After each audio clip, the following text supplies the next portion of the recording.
Okay, yeah. I'm going to pull it up. Yeah, it should be very interesting. I can't hear it in there. Is there volume for inside there in that chamber?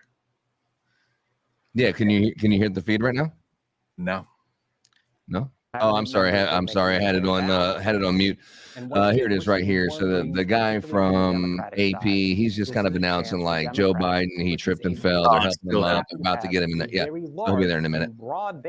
Yeah, because I'm waiting for him. Don't they bring out the general of arms guy comes out and say, attention, ladies and gentlemen, President of the United States, Joseph R. Biden. And then they all clap. Yeah, have you seen Hunter yet there? Nah, I don't think he's going to show up. I don't think he's going to show up. Maybe that was the guy on the balcony you're talking about, and he told him not to jump. No. Maybe that's why they find that bag of cocaine in the White House. Yeah, he's up there getting lit. Daddy's not home. Let's have a party while he's gone, right? Yeah, 100%. And then behind Granholm is someone very important. That is Alejandro Mayorkas. Alejandro Mayorkas. I thought they impeached him. He was recently. Yeah, technically he's impeached by the House, just like Trump did, right? What's that? Yeah, it's not going to be brought up in the Senate. And that means Mayorkas. That guy's a bum.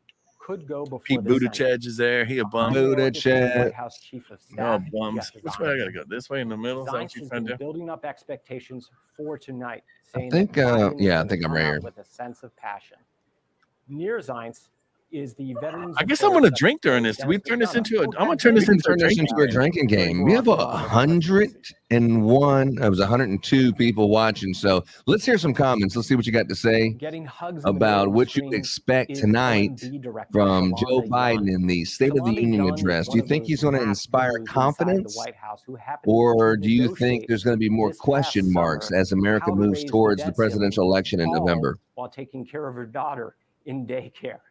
You're gonna freeze up a couple times. How many freezes up? Is going to be on the hot. You think so? I don't know. He's reading from the teleprompter. He's gonna cough. How many coughs he gonna do? He's gonna do a bunch of coughs. You know what I would do if I was him is just turn the teleprompter around so everyone can just read it instead of him fumbling through it. Just turn the teleprompter around so we can just read it ourselves. There's right? Lincoln. He was just over in Sweden, right? Sweden just joined NATO.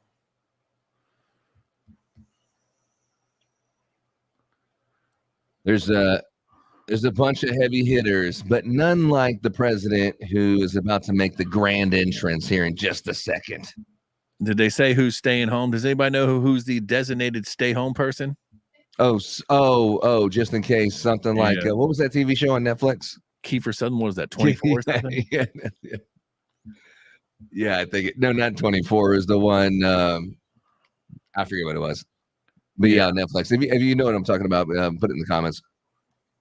They scared to comment. Put a W in there, chat. Come on, put a W. Yeah, and while you're at it, if you're on YouTube, if you're on X or Facebook, definitely follow Kingdom Radio TX, hashtag Kingdom Radio TX, or follow the Rock and Roll Rebel Show. I'll put this stuff up here in just a second. Definitely follow the Rock and Roll Rebel Show. Is that Mitt Romney? Yeah. He's like, I'm so rich. Yeah, he's not running again, right? No, I think he's not running because I think he knows how Utah's finally going to wake up. Those Mormons out there are finally going to realize that Mitt Romney's a joke. And follow the Rock and Roll Rebel on Twitter. There's Merrick Garland, Mayorkas. Is that Lloyd Austin right there? I think so. Yeah. They're all We there. have a star-studded lineup here. Yeah, the Supreme Court justices are all there, right? All 9 of them will be there. Trump still ain't saying nothing on Truth Social. I'm monitoring that. He hasn't said anything yet. Well, I think Trump's coming out after it, and same with Tucker. Well, I thought they were going to be giving some kind of a live as it was going. No, I believe Tucker Carlson is after. He's going to come up after. Okay. And then they'll have who's doing the Republican rebuttal? Anybody know? You know, they always have the Republican come out. I seen that on CBS and NBC. They all have State of the Union address and then with Republican response afterwards. So nice.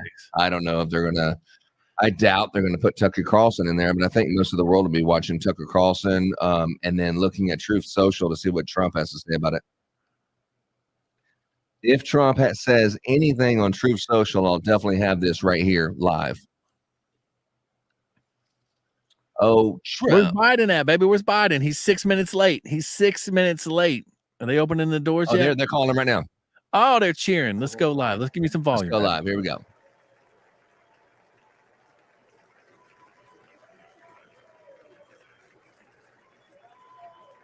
You can see him getting a lot of applause from Democrats in the chamber.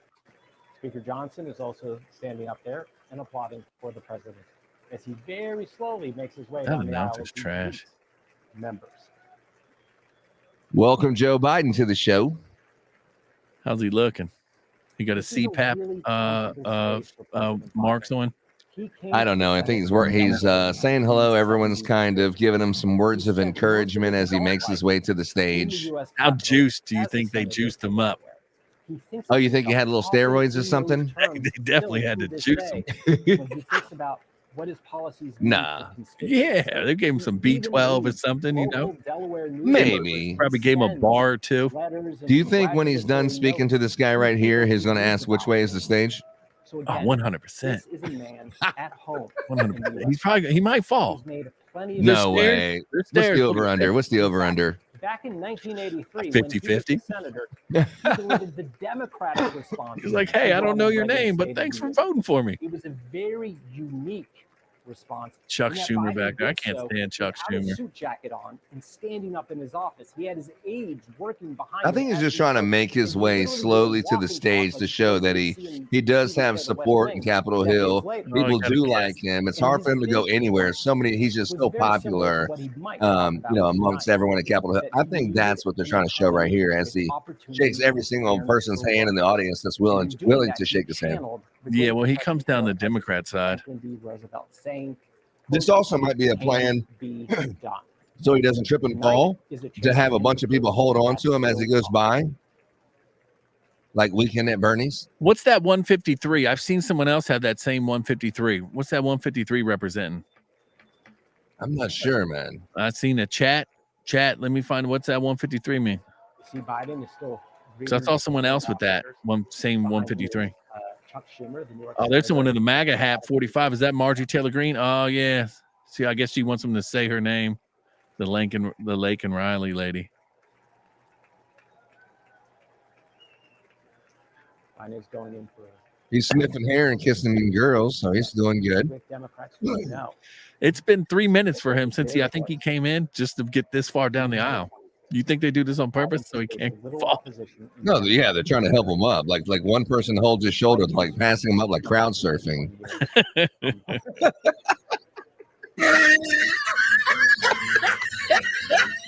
you the best, Joe Biden. You the best. This is wild.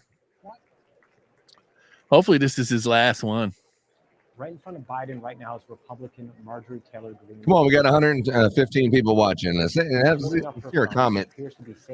Let's hear a comment. Wearing a "Make America Great Again" hat and what appears to be a T-shirt supportive of former Republican President Donald Trump. It's wild. Marjorie Taylor Greene, bro, she's a show. He's making his way, though. I tell you what, if you're talking about working the crowd, my man's working the crowd. I will give him that. I wish we had a different feed because sometimes you can hear is what they're sort of talking about in there because that camera right there in front of them's got audio. Well, You can see that Biden is posing for more selfies. Because they don't have a feed that's directly from the White House shows it, but then they have a sign language interpreter. Well, hey. That's off in the side. Speeches in rallies once COVID restrictions lifted. But you can't hear what he's saying. Yeah, he's almost there. Even 40 minutes. It should be interesting. How long do you think it's going to go? It's over an hour. It'll probably go over an hour, I imagine. Well, if he's taking 15-minute breaks, he can go to the bathroom. Who knows? I'm Mitt Romney. I'm Mitt Romney. Maybe he's saying his goodbyes. It's Joe Manchin from West Virginia.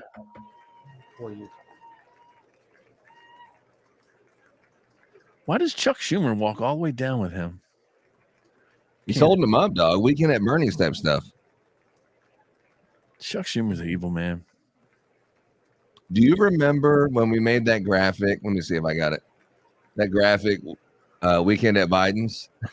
Yeah, that's classic. Yeah, they're coming through like that. This should be interesting.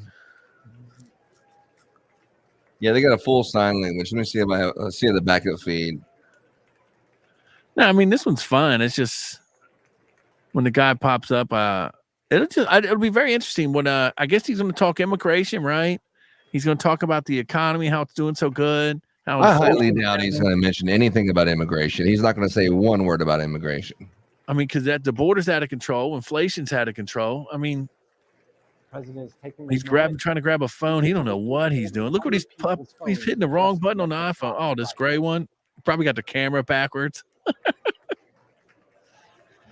Oh my, Joe Biden. Oh my God, they're streaming 4 more years. See the president work his own iPhone, but I have. What? He has his photos. Is that a drink? Do we drink when they chant 4 more years? I'm gonna drink for that. Are you hearing the 4 more years? Yeah, I hear it in the background. Now he's greeting members of the Supreme Court. I don't know why they don't. This guy right here from the AP just don't give it up and just let the audio go in to the show. Yeah, let me throw into another version of it. I think it's right here. Oh my! Neil Gorsuch and Justice Brett Kavanaugh. Oh wait, not that one. Excuse me. Present different angle. Share screen. This one. There, you can get a better close up of him.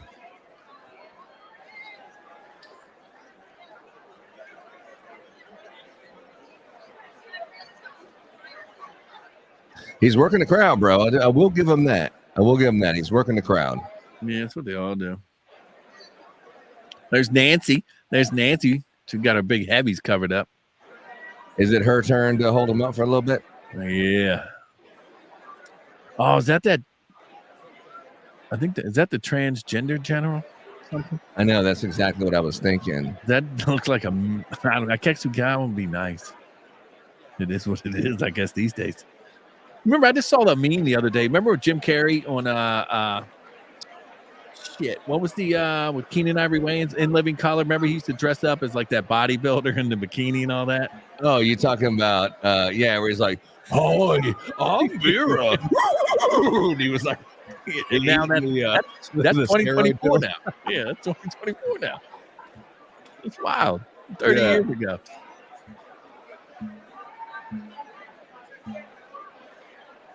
State of the Union is here, everybody. Thanks for tuning in to the Rock and Roll Rebel Show. I'm tuned in with Kingdom Radio, and we were going to give you a live play-by-play of the State of the Union with Mr. Joseph Biden.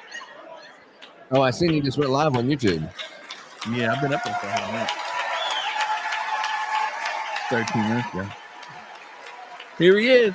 Let's see what he's got to say. I got a backup feed just in case. What happened to this one?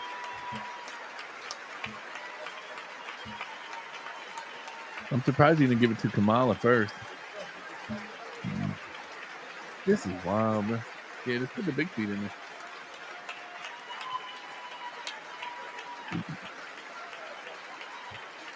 Tony.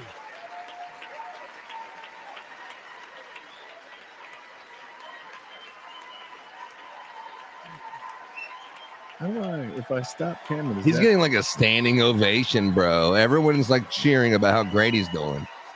Elizabeth Warren and the Indian tribes. Yeah, she nuts, bro. David Jill.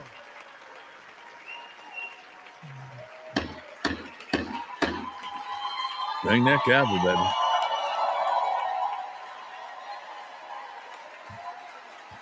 Good evening.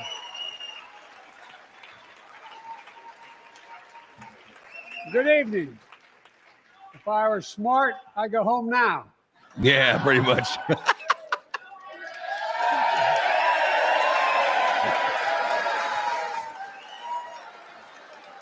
Mr. Speaker, Madam Vice President, members of Congress, my fellow Americans. In January 1941, Franklin Roosevelt came to this chamber to speak to the nation. And he said, I address you at a moment unprecedented in the history of the Union. Hitler was on the march.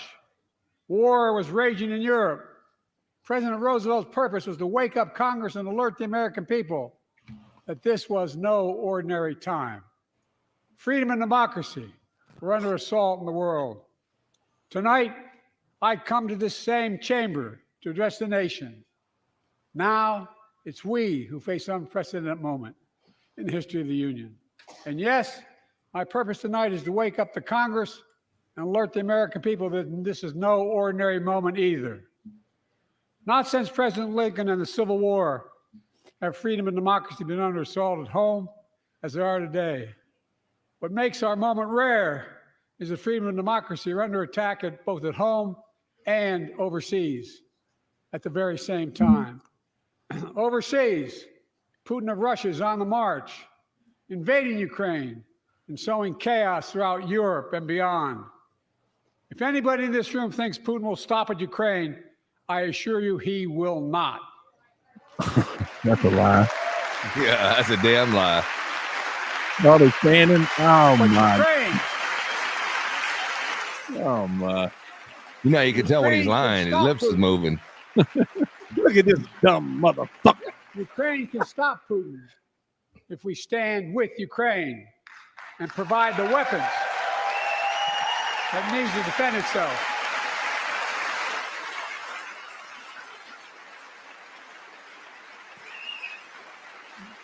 That is all. That is all Ukraine is asking. You see how a They're not lot of them asking for stood up for American Ukraine. They soldiers. want that money. In fact, there are no Oh, yeah, American yeah, yeah. soldiers at war in Ukraine, and I'm determined to keep it that way. But now, assistance to Ukraine is being blocked by those who want to walk away from our world leadership. It wasn't long ago when a Republican president named Ronald Reagan thundered, Mr. Gorbachev, tear down this wall. Now, He's a far cry from Reagan. I will say that too. 100%. now my predecessor, a former Republican president, tells Putin, quote, do whatever the hell you want. That's a quote. That's not That quite. is Former out president of actually said context, that. big time. Yeah. Bowing down to a Russian leader. I think it's outrageous, it's dangerous, and it's unacceptable. They want that Ukraine money bad, don't they? You can tell who's getting paid off. They're clapping. America is a founding member of NATO, the military alliance of democratic nations, created after World War II to prevent war and keep the peace. Prevent war. Today, we've made NATO stronger than ever. We've been at war Welcome every single Finland year to except the for Donald alliance Trump. last year. I know. We're actually And funding guess this wars. morning, Sweden officially joined, and their minister is here tonight. So they're stand up. Welcome. Welcome, welcome, welcome. Joe Biden gonna give him a kissy. But you know what, though? I will say that Joe Biden so far is doing a good job. And they know how to fight. He's got that little slur to it at The the Prime end of his Minister, sentence. welcome to NATO, the strongest military alliance the world has That ever seen. I say this to Congress. We have to stand up to Putin. Send me a bipartisan national security bill. No, thank you. History is literally watching. History is watching. If the United States walks away, it will put Ukraine at risk. Europe is at risk. The free world will be at risk, emboldening others to do what they wish to do us harm. My message to President Putin, who I've known for a long time, is simple. We will not walk away. You can see the House Speaker ain't standing for none of that. Half the room's clapping, half the We room will is not sitting bow there. down. There's some Republicans standing too over It's there. like They- two or they're- three. I will not bow down. But he's doing a good job, though. He's winning over the crowd. There are people who are History is watching. excited about what he's saying. History is watching. Just like history watched 3 years ago on January 6th. Oh my! when insurrectionists stormed this very Capitol and placed a dagger to the throat of American democracy. Many of you are here on that darkest of days. We all saw with our own eyes the insurrectionists were not patriots. Where's the pipe bomb? They'd come to stop the peaceful transfer of power, to overturn the will of the people.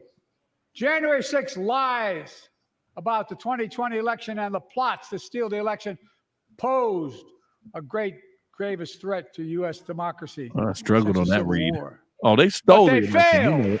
Yeah, 100%. America stood.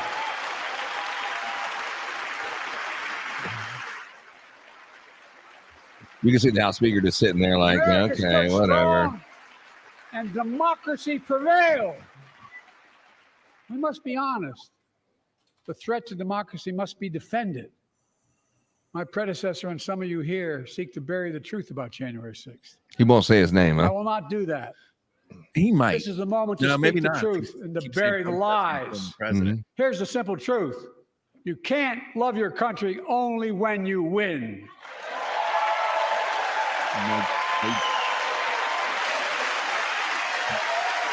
They wrote a nice speech. It's going over really good. Mike's face. As I've done ever since being elected to office, I ask all of you without regard to party to join together and defend democracy. Remember your oath of office is defending against all threats, foreign and domestic.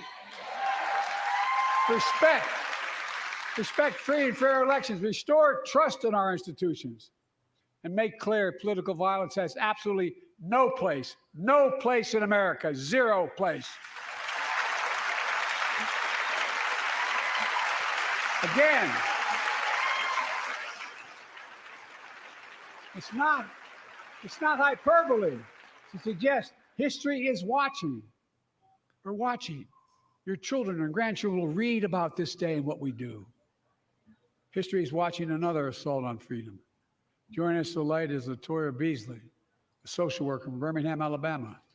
14 months ago, she and her husband welcomed a baby girl thanks to the miracle of IVF. She scheduled treatments to have that second child.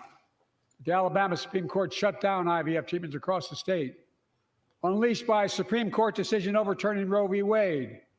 She was told her dream would have to wait. What her family had got through should never have happened. Unless Congress acts, it could happen again. So tonight, let's stand up for families like hers. To my friends across the aisle, don't keep this waiting any longer. Guarantee the right to AVF. Guarantee it nationwide.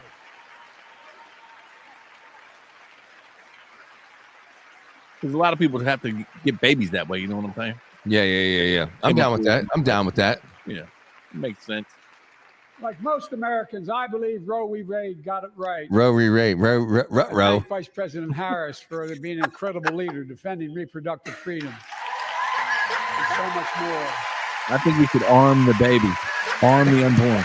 Give them time. Trump said that's the longest walk in presidential history. To see Roe v. Wade overturned. He's the reason it was overturned, and he brags about it. Look at the chaos that has resulted. Joining us tonight is Kate Cox, the wife and mother from Dallas. She's become pregnant again and had a fetus of a fatal condition. Her doctor told Kate that her own life and her ability to have children in the future were at risk if she didn't act.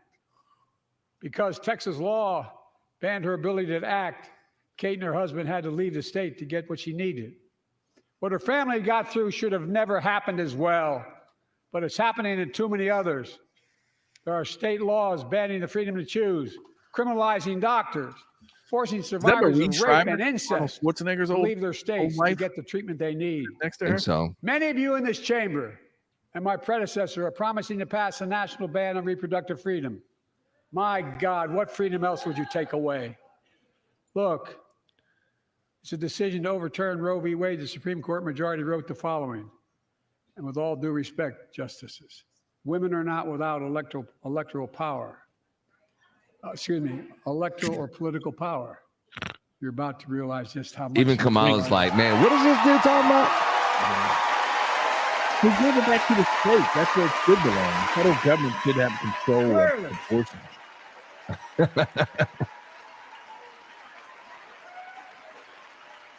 Have you taken a cognitive No, test? I haven't taken the test. Those bragging about overturning Roe v. Wade have no clue about the power of women.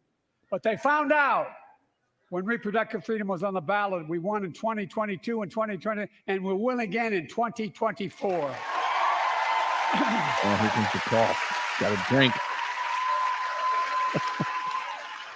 There's a couple people with a puzzled face, Hey, but Steve. most, I would say, at least half the people are cheering for that. You, the American people, All the Dems are, yeah. send me a Congress that supports the right to choose. I promise you, I'll restore Roe v. Wade as the law of the land again. How are they gonna do that? He'll do it, man. Just don't worry about it. Folks, America cannot go back. I'm here tonight to show what I believe is the way forward, because I know how far we come. 4 years ago next week, before I came to office, the country was hit by the worst pandemic and the worst economic crisis in a century. Remember the fear, record losses? Remember the spikes in crime and the murder rate, raging virus that took more than 1 million American lives, of loved ones, millions left behind? A mental health crisis of isolation and loneliness. A president, my predecessor, failed the most basic presidential duty that he owes to American people, the duty to care. I think that's unforgivable. Oh, they're screaming lies, lies. I came to office determined to get us through one of the toughest periods in the nation's history. We have. It doesn't make news in 1,000 cities and towns. The American people are writing the greatest comeback story never told.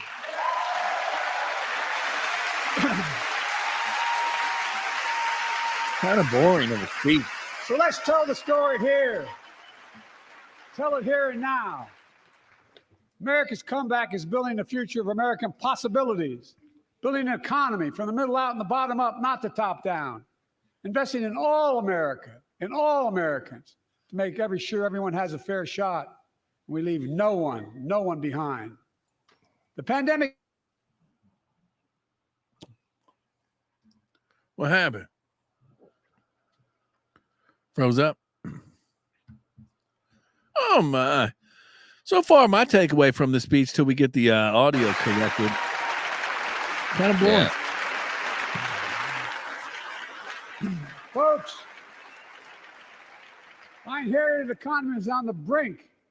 Now our economy is literally the envy of the world. 15 million new jobs in just 3 years. A record. A record. Yeah, every time Trump makes a statement on Truth Social, I'm posting it on here.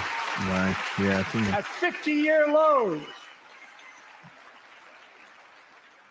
Record 16 million Americans are starting small businesses, and each one is a literal act of hope. With historic job growth and small business growth for Black and Hispanics and Asian Americans, 800,000 new manufacturing jobs in America and counting. Where is it written we can't be the manufacturing capital of the world? We are, we will. More people have health insurance today. More people have health insurance today than ever before. Obamacare. The racial wealth gap is as small as it's been in 20 years. I think that's a lie. Wages keep going up. Inflation keeps coming down. What? That's Inflation a lie. has dropped from 9% to 3%, the lowest in the world, and tending lower. Where's this at? Dude, if he said it, it's got to be true. What are you talking about? It will be soft. I just paid $10 for a pound of importing foreign products and exporting American jobs. We're exporting American products and creating American jobs right here in America, where they belong. In China, I mean, where I love China. Yeah, I mean, and it takes time, but the American people are beginning to feel it. he's got some jobs for the migrants. Consumer studies show consumer confidence is soaring. Buy America has been the law of the land since the 1930s. Past administrations, including my predecessor, including some Democrats as well in the past, failed to buy America. He ain't gonna say his name. Not anymore. On my watch, federal projects that you fund like helping build American roads, bridges, and highways, will be made with American products and built by American workers. How long have they been saying that? They've never done. Creating good paying American jobs. It's on repeat. It's the immigrants, right? The immigrants are going to get all the jobs now. And thanks to our CHIPS and Science Act, the United States is investing more in research and development than ever before. Doesn't all that go to Taiwan and Nancy Pelosi and Nvidia stock? That drove up the price of everything from cell phones to automobiles. And by the way, we invented those chips right here in America. Well, instead of having to import them, private companies are now investing billions of dollars to build new chip factories here in America. Well, they're giving tens payoffs. of thousands of jobs. Yeah. Many of those jobs paying $100,000 a year and don't require a college degree.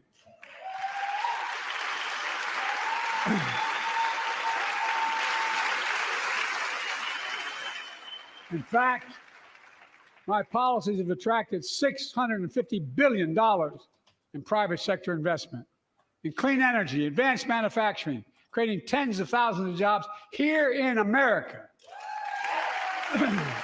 Oh, boy. He can barely get a couple sentences out without everyone clapping. Yeah. And thanks to our bipartisan infrastructure law, 46,000 new projects have been announced all across your communities. And by the way, I noticed some of you strongly voted against it, or they're cheering on that money coming in. I like it. I'm with you. Blue collar job still legal. Gotcha. 100%.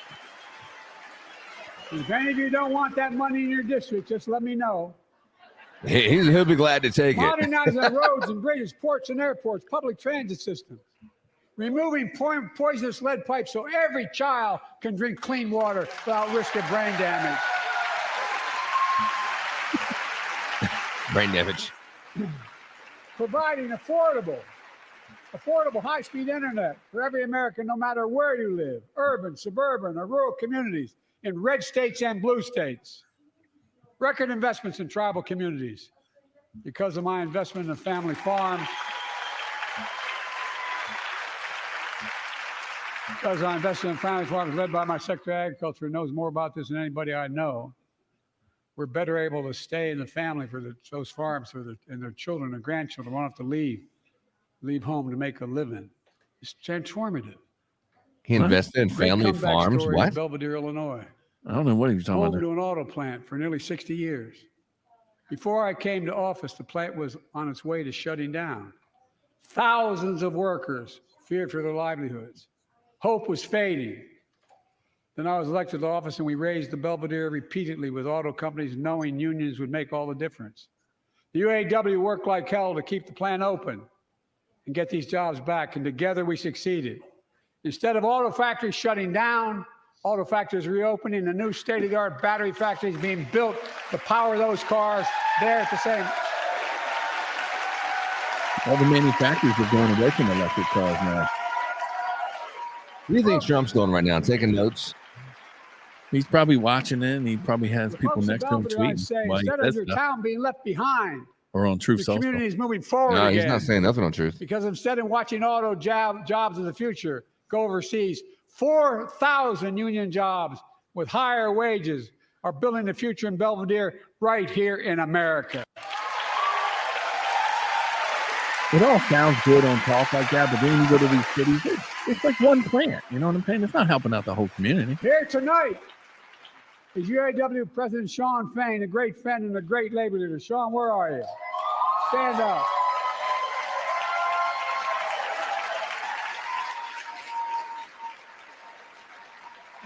And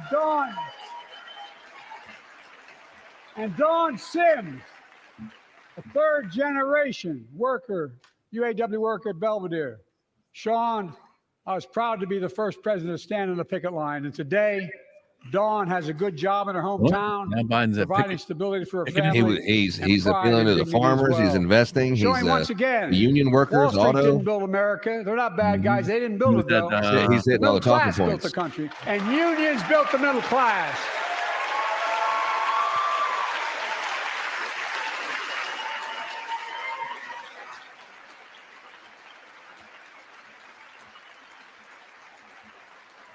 I say to the American people, when America gets knocked down, we get back up. We keep going. That's America.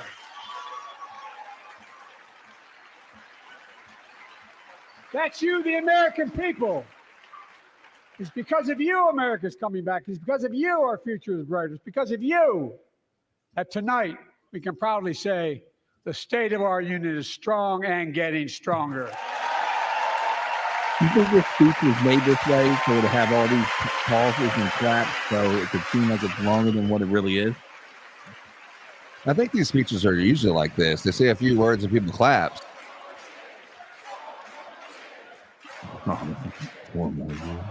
You see how they have the camera angle to the people who are actually believing this stuff? Tonight, I want to talk about the future of possibilities that we can build together. A future where the days of trickle-down economics are over and the wealthy and the biggest corporations no longer get all the tax breaks. And by the way, I understand corporations. I come from a state that has more corporations invested than every one of your states in the United States combined. And I represented it for 36 years. I'm not anti-corporation. Delaware? Yeah, that's where he's I from. grew up in a home where trickle-down economics didn't put much on my dad's kitchen table. That's why I determined to turn things around so middle class does well. When they do well, the poor go way up and the wealthy still do very well. We all do well. And there's more to do to make sure you're feeling the benefits of all we're doing. Americans pay more for prescription drugs than anywhere in the world. It's wrong, and I'm ending it. How is he doing that? By giving out more free money so there's more inflation? I don't get it.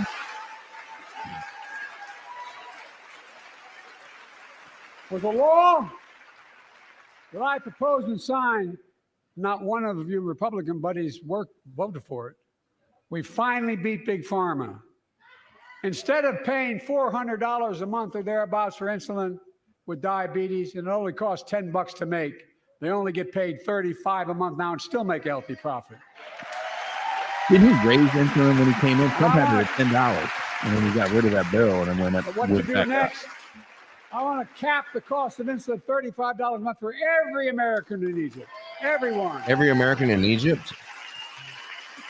Every American in Egypt. Oh, that needs it. People have talked about it, but finally we got it done. We gave Medicare the power to negotiate lower prices on prescription drugs, just like the VA is able to do for veterans. That's not just saving seniors money, it's saving taxpayers money. We cut the federal deficit by $160 billion. Yeah, Bernie got it on, buddy. Are we going to talk about COVID? Because Medicare COVID dead, right? no longer have to pay those exorbitant prices to Big Pharma. This year, Medicare is negotiating lower prices for some of the costliest drugs on the market to treat everything from heart disease to arthritis. It's now time to go further and give Medicare the power to negotiate lower prices for 500 different drugs over the next decade. They're making a lot of money, guys. And they'll still be extremely profitable. Will not only save lives, it will save taxpayers another $200 billion. Starting next year, the same law caps total prescription drug costs for seniors on Medicare at $2,000 a year, even for expensive cancer drugs that cost $10,000, $12,000, $15,000. Now I want to cap prescription drug costs at $2,000 a year for everyone. Oh, man. Thank you. Folks, I'm going to get in trouble for saying that, but if you want to get in Air Force One and fly to Toronto, Berlin, Moscow, and even Moscow, probably. Do you Bring what? your prescription with you, and I promise you I'll get it for you for 40% the cost you're paying now. Same company, same drug. Hey, yo, what the fuck? Folks, the Affordable Care Act, the old Obamacare, it's still a very big deal.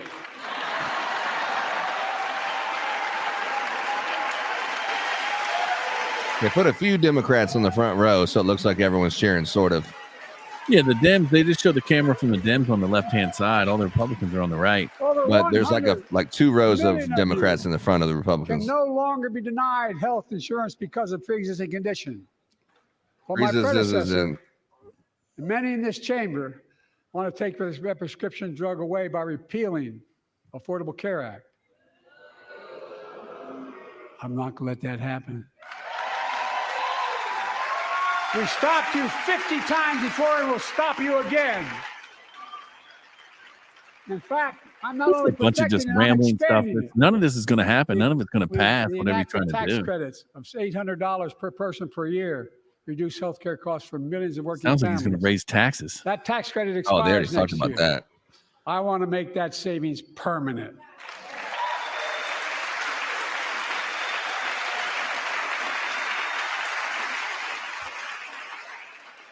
To state the obvious, women are more than half our population, but research on women's health has always been underfunded. That's why we're launching the first ever White House initiative on women's health research, led by Jill, doing an incredible job as First Lady. Yeah, Maurice Bradley.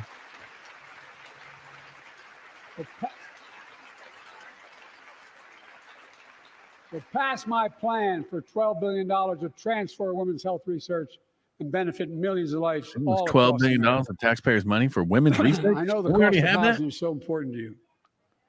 If inflation keeps coming down, mortgage rates will come down as well. They're trying to buy The votes, Fed dog. acknowledges that. Yeah.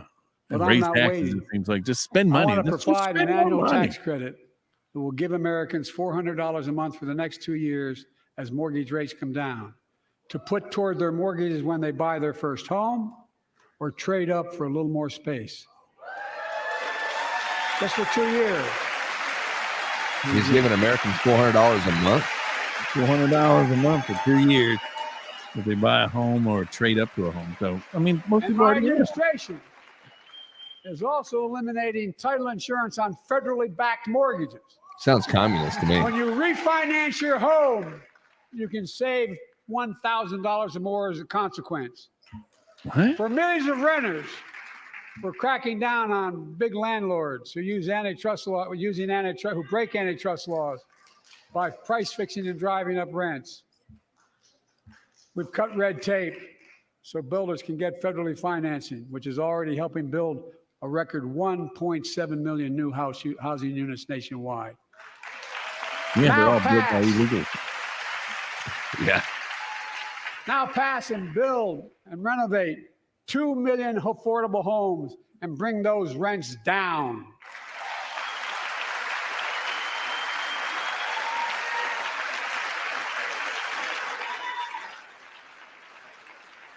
I wonder if the Republicans will stand up for anything he says. To remain the strongest economy in the world, No. we need to have the best education system in the world. And I, like I suspect all of you, want to give every child, a good start by providing access to preschool for 3 and 4 years old. You know, I think I pointed out last year,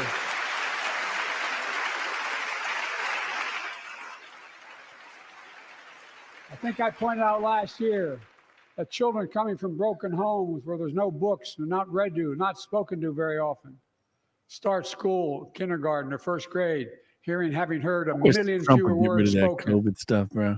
Well, studies show No. that children who go to preschool are nearly 50% more likely to finish high school, go on to earn a 2- and 4-year degree, no matter what their background is.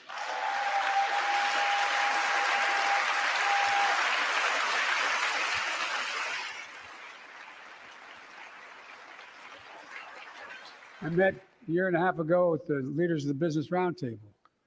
They were mad that they were angry. I think, well, they were discussing why I wanted to spend money on education.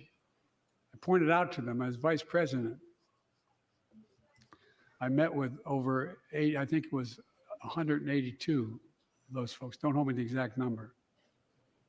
And I asked them what they need most. Look at Mike's face. CEOs. And you've had the same experience on both sides of the aisle. They say a better educated workforce, right? So I looked at them and I say, I come from Delaware. DuPont used to be the 8th largest corporation in the world. And every new enterprise they bought, they educated the workforce to that enterprise. But none of you do that anymore. Why are you angry with me providing you the opportunity for the best educated workforce in the world? Huh? They all looked at me and said, I think you're right. I want to expand high quality tutoring and summer learning to see that every child learns to read by 3rd grade. Yeah, wasn't Joe Biden's tutor for his kids? Oh yeah, of course. And then they ended I'm up also he connecting left his wife local or whatever, his wife businesses in died, high and he went school. to jail.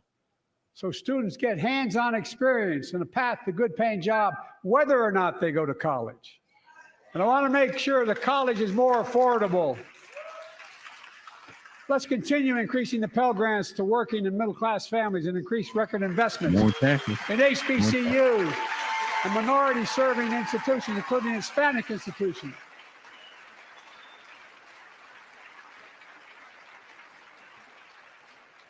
I was told I couldn't universally just change the way in which we dealt with student loans.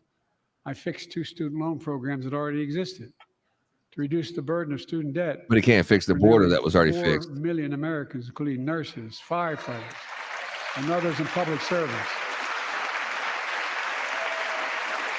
Like Keenan Jones, a public educator from Minnesota, who's here with us tonight. Keenan, where are you? Keenan, thank you. He's educated hundreds of students so they can go to college. Now he's able to help, after debt forgiveness, get his own daughter to college. Because without Joe Biden, there's no way he could have did that on his own, right? Folks, look. Yeah. Joe Biden. Such relief is good for the economy because folks are now able to buy a home, start a business, start a family. While we're at it, I want to give public school teachers a raise.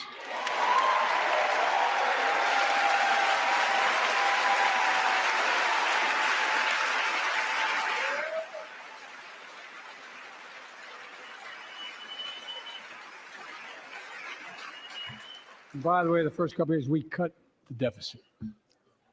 Now, let me speak to the question of fundamental fairness for all Americans. I've been delivering real results in fiscally responsible ways. We've already cut the federal deficit. We've already cut the federal deficit over $1 trillion. I signed the bipartisan deal to cut another $1 trillion in the next decade. It's my goal to cut the federal deficit another $3 trillion by making big corporations and very wealthy finally beginning to pay their fair share. They pay like 90% of all the taxes in there right now. If Joe Biden said it has to be true, dude. What are you talking about? That's true. I'm a capitalist. If you want to make or can make $1 million or millions of bucks, that's great. Just pay your fair share in taxes. I think we pay too much Fair tax. tax code is how we invest things to make this country great. Healthcare, education, defense, and so much more. But here's the deal. The last administration enacted a $2 trillion tax cut, overwhelmingly benefit the top 1%, the very wealthy, the biggest corporations, and exploded the federal deficit. What? They added more to the national debt than any presidential term in American history. Check the numbers. Folks at home, does anybody really think the tax code is fair? Do you really think the wealthy and big corporations need another $2 trillion tax break? I sure don't. I'm going to keep fighting like hell to make it fair. Under my plan, nobody earning less than $400,000 a year will pay an additional penny in federal taxes. Nobody, not one penny. And they haven't yet. In Maybe fact, if we could get inflation down, we could start with that first. the child tax credit I passed during the pandemic cut taxes for millions of working families and cut child poverty in half. Restore that child tax credit. No child should go hungry in this country. The way to make the tax code fair is to make big corporations and the very wealthy begin to pay their fair share. Remember in 2020, 55 of the biggest companies in America made $40 billion and paid zero in federal income tax, zero.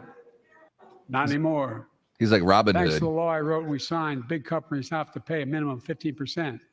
But that's still less than working people pay in federal taxes. It's time to raise corporate minimum tax to at least 21%. But he's not going to raise the taxes if you make So over every big 400,000. corporation finally begins to pay their fair share. I also want to end tax breaks for big pharma, big oil, private jets, massive executive pay when it's only supposed to be $1 million that could be deducted. They can pay them $20 million if they want, but deduct $1 million. End it now. You know, there are 1,000 billionaires in America. You know what the average federal tax is for those billionaires? No. They're making great sacrifices, 8.2%. That's far less than the vast majority of Americans pay. No billionaire should pay a lower federal tax rate than a teacher, a sanitation worker, or a nurse.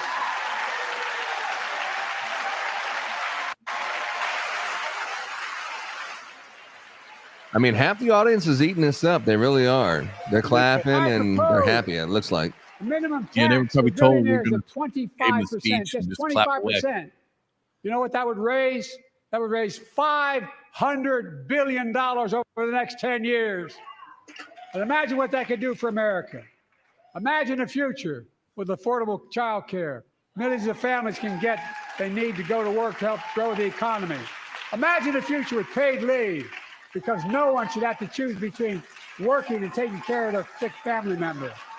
Imagine the future of home care and elder care, and people living with disabilities so they can stay in their homes and family caregivers can finally get the pay they deserve.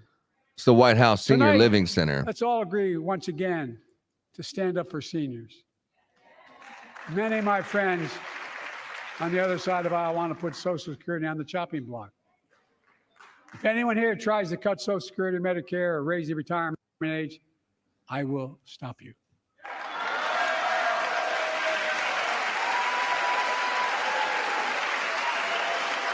The working people who Like built the this same old country talking points. Same old pay Yeah. talking. more into Social Security than politicians. millionaires and billionaires do. It's not fair. We have two ways to go. Republicans can cut Social Security and give more tax breaks to the wealthy. That's the proposal. Oh no, you guys don't want another $2 trillion tax cut? I kind of thought that's what you're planning. They're screaming, liar, liar. Well, that's good to hear. You're not going to cut another $2 trillion for the super wealthy. That's good to hear. I'll protect and strengthen Social Security and make the wealthy pay their fair share. I was hoping Joe was going to go off the rails right there, but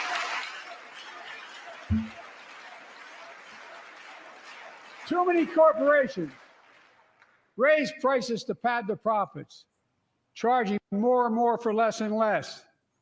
That's why we're cracking down on corporations that engage in price gouging and deceptive pricing, from food to healthcare to housing.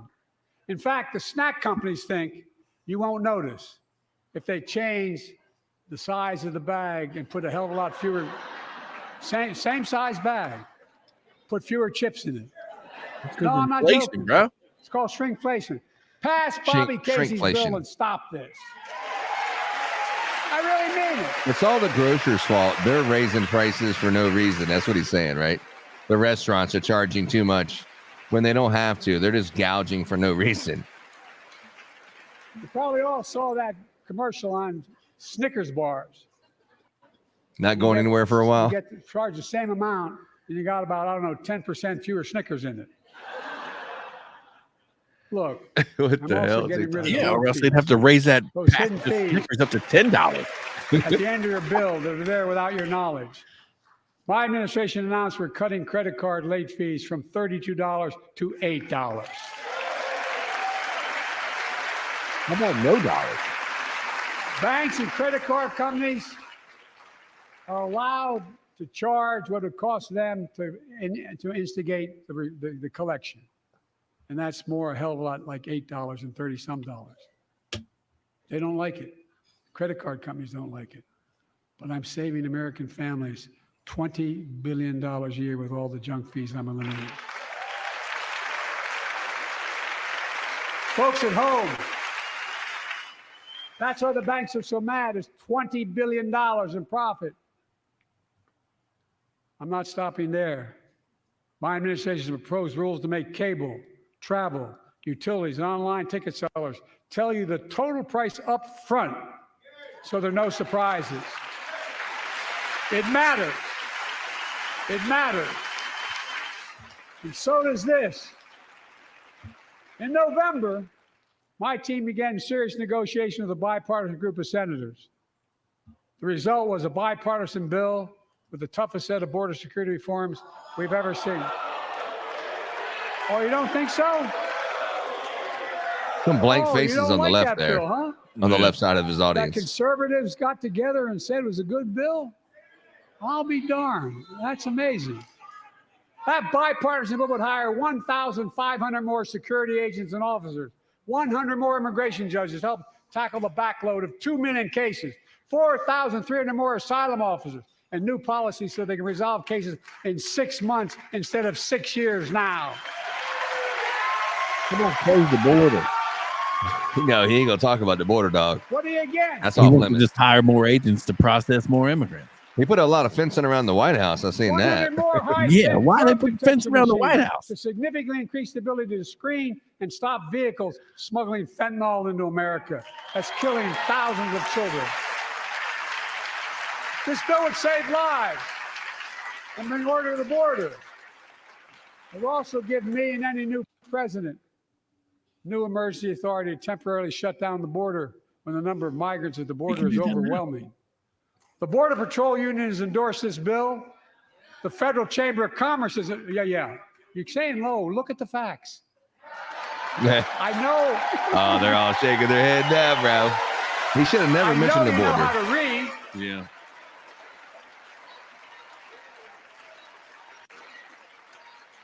I believe that given the opportunity for a majority in the House and Senate would endorse the bill as well, a majority right now. But unfortunately, politics has derailed this bill so far. I'm told my predecessor called members of Congress in the Senate to demand they block the bill. He feels political win. He viewed it as a political win for me and a political loser for him. He's stumbling now. He's talking It's not about Trump. him. It's not about me. I'd be a winner. Not really. What MTG say? He's about to walk off the stage, I think. Lincoln, The drugs are wearing Riley, off. That's what Trump an said. innocent young woman who was killed by an illegal. That's right. But how many of thousands of people being killed by illegals? Say your name. To her parents, I say, my heart goes out to you, having lost children myself. I understand. But look, if we change the dynamic at the border, people pay these smugglers $8,000 to get across the border because they know if they get by and let into the country, it's 6 to 8 years before they have a hearing. And it's worth it taking the chance of the $8,000. But if it's only 6 months, 6 weeks, the idea is it's highly unlikely that people will pay that money and come all that way, knowing that they'll be able to be kicked out quickly. Folks, I would respectfully suggest my Republican friends owe it to the American people, get this bill done. We need to act now. Yeah. 5,000 people a day should come across, and then we can think about It's no closing the solution. border. Just talking points, political. Oh, don't that sound good? Watching. Instead of paying It politics, was that build that wall. pressuring members of Congress to block the bill, join me in telling the Congress to pass it. We can do it together. But that's what here's what he will not do. I will not demonize immigrants saying they are poison in the blood of our country. I will not separate families. I will not ban people because of their faith. Unlike my predecessor on my first day in office, I introduced a comprehensive bill to fix our immigration system. Take a look at it. It has all these and more. They reversed Secure the everything border. in Title 42. Provide a pathway to citizenship for dreamers, and so much more. But unlike my predecessor, I know who we are as Americans. We're the only nation in the world with a heart and soul that draws 100%. from old and new. Home to Native Americans whose ancestors have been here for thousands of years. Home to people of every place, from every place on earth. They came freely. Some came in chains. Some came when famine struck, like my ancestral family in Ireland.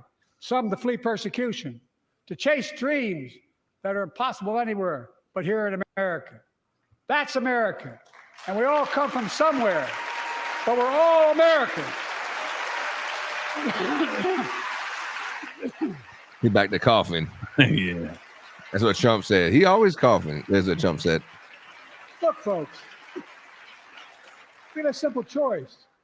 We can fight about fixing the border, or we can fix it. I'm ready to fix it. You're not ready to fix it. You Send shut me it the down. border bill now.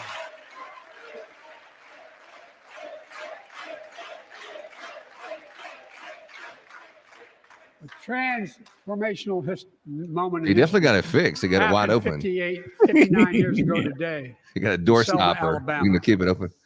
Hundreds of foot soldiers for justice marched across the Edmund Pettus Bridge, named after the Grand Dragon of the Ku Klux Klan, to claim their fundamental right to vote.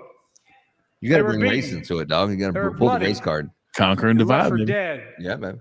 Our late friend and former colleague, John Lewis, was on that march. We miss him.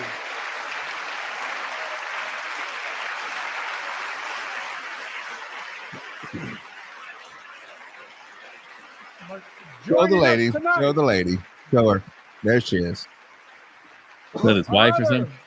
Yeah, the both marching. in the gallery and on the floor, including Betty Mae Fikes, known as the voice of Selma, the daughter of gospel singers and preachers.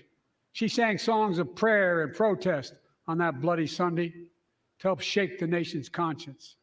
5 months later, the Voting Rights Act passed and was signed into law. Not Republicans. Thank you. Thank you, thank you, thank you. He's getting them stirred up, though. I will say that. He's getting people stirred up. It's quite boring. It's just like the same old talking points that you could have did his speech last year or any other politician. Well, normally it 59 never has an years audience. later, It's no like Our move force is forward, taking what us we're going back to in do. time. It's just send him money. He needs voter money. suppression, Yeah. election subversion, unlimited dark money, extreme gerrymandering. John Lewis was a great friend to many of us here. But if you truly want to honor him and all the heroes who marched with him, then it's time to do more than talk. Pass the Freedom to Vote Act, the John Lewis Voting Right Act. What about voter ID? Give me that. Give me that. Yeah, voter ID. He ain't going to say that. I'm Hakeem And Jeffries. stop. I like to rhyme. Stop denying another core value of America, our diversity across American life. Banning books, it's wrong. Instead of erasing history, let's make history. I want to protect fundamental rights. Pass the Equality Act. And my message to transgender Americans, I have your back. He's got the transgenders back. We Pass do know the that. PRO Act for workers' rights. Raise the federal minimum wage because every worker has a right to a decent living more than $7 an No, hour. that's for kids, bro. I can't pay $30 for chicken nuggets. We're also making history by confronting the climate crisis, not denying it. I don't think any of you think there's no longer a climate crisis. At least I Oh hope you do. my. The drift of drifts. I'm taking the most significant action ever on climate in the history of the world. I'm cutting our carbon emissions in half by 2030, creating tens of thousands of clean energy jobs like the IBW work is building and installing 500,000 electric vehicle charging stations. Yeah. Conserving Those are 30% blood of cards, America's right? lands and Blood waters cards. by 2030. I think so. And taking action on environmental justice, fence line communities smothered by the legacy of pollution. In pattern after the Peace Corps and AmeriCorps, I launched the Climate Corps to put 20,000 young people to work in the forefront of our clean energy future. I'll triple that number in a decade.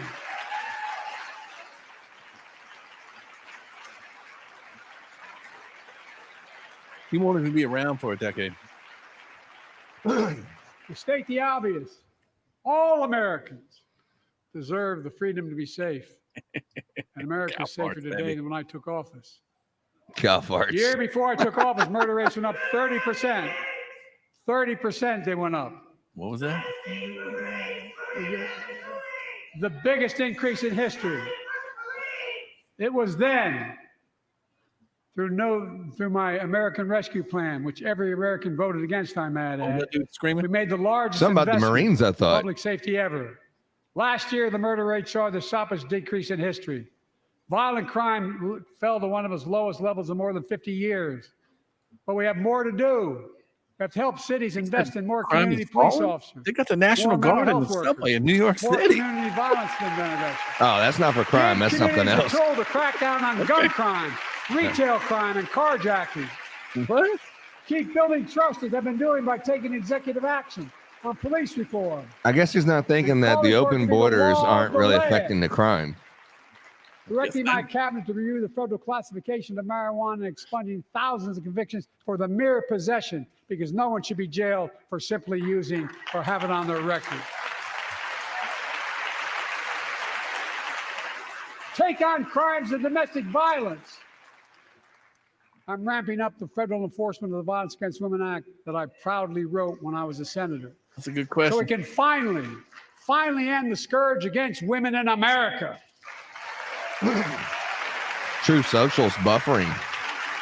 Yeah. There are other kinds of violence I want to stop. With us tonight is Jasmine. He's deep His state. 9-year-old sister Jackie was murdered with 21 classmates and teachers in an elementary school in Uvalde, Texas. Very soon after that happened, Jill and I went to Uvalde for a couple of days. I don't know why Johnson's nodding on Hours so many and different hours things. with each of the families. He's deep We state heard their too. message. Deep state. So everyone in this room, You know, in this they just chamber, passed that could hear the crazy same message. bill for like $6 trillion. Constant refrain, and I was there for hours meeting with every family. Got all those earmarks in He it. said, do something. Do something. Well, I did do something by establishing the first ever Office of Gun Violence Prevention in the White House, with the Vice President leading the charge. Thank you for doing it. That's actually really good. Meanwhile,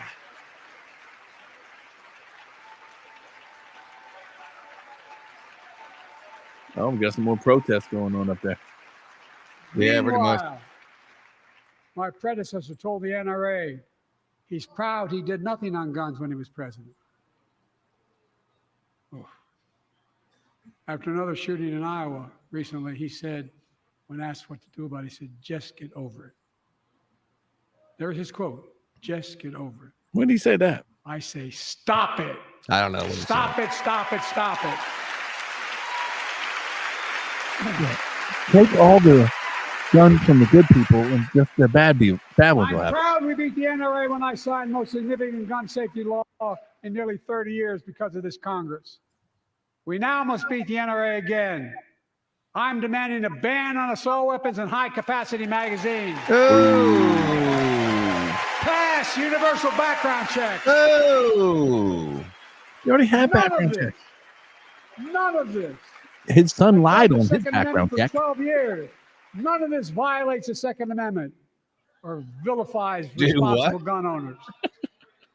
Bullshit, not You know, good. as we manage challenges at home, we're also managing crises abroad, including in the Middle East. I know the last 5 months Look have at been this gut-wrenching dumb for so many people, for the Israeli people, for the Palestinian people, and so many here in America. This crisis began on October 7th with a massacre by a terrorist group called Hamas, as you all know.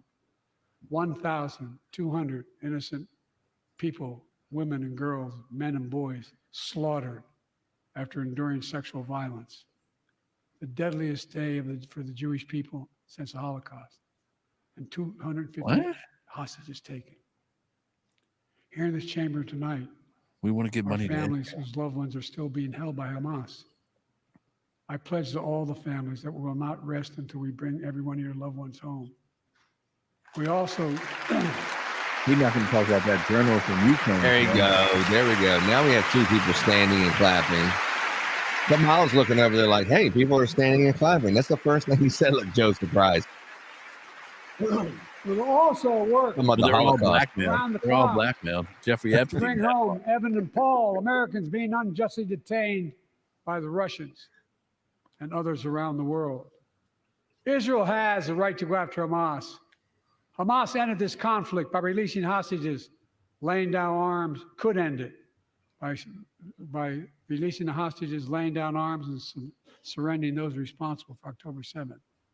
But Israel has Israel has a added burden because Hamas hides and operates among the civilian population like cowards under hospital. I guess he doesn't watch Twitter and see all the videos. What is No, it? he Israel also doesn't. has a fundamental responsibility, though, to protect innocent civilians in Gaza.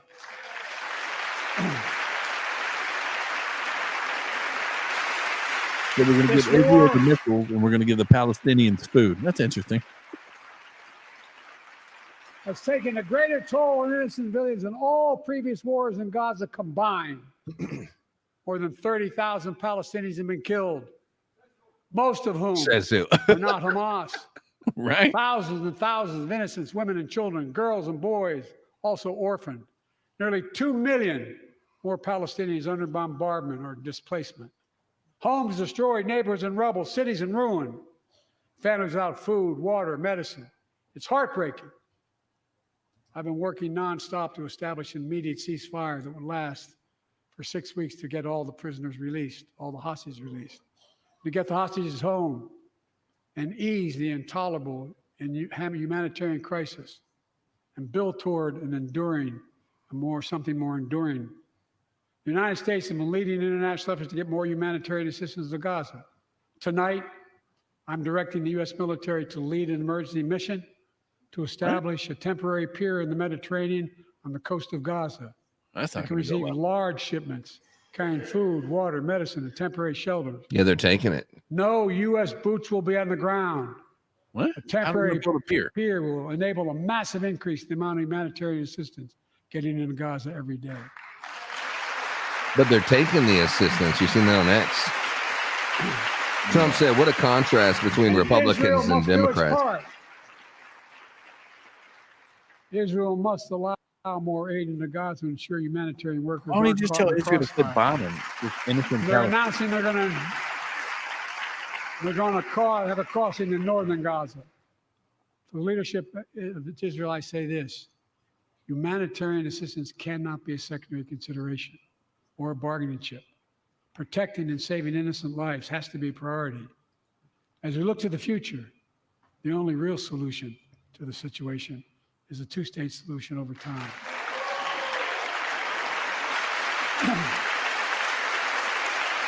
Look, the drugs are going off on him. He's And slowing I say down. Yeah, this, 100%. as a lifelong supporter of Israel, my entire career, no one has a stronger record with Israel than I do. I challenge any of you here. I'm the only American president to visit Israel in wartime, but there is no other path that guarantees Israel's security and democracy. There is no other path that guarantees Palestinians can live in peace with peace and dignity. There's no other path that guarantees peace between Israel and all of its neighbors, including Saudi Arabia, with whom I'm talking. Creating stability in the Middle East also means containing the threat posed by Iran. That's why I built a coalition of more than a dozen countries to defend international shipping and freedom of navigation in the Red Sea. I've ordered strikes to degrade the Houthi capability and defend U.S. forces in the region. As Commander-in-Chief, I will not hesitate to direct further measures to protect our people and our military personnel.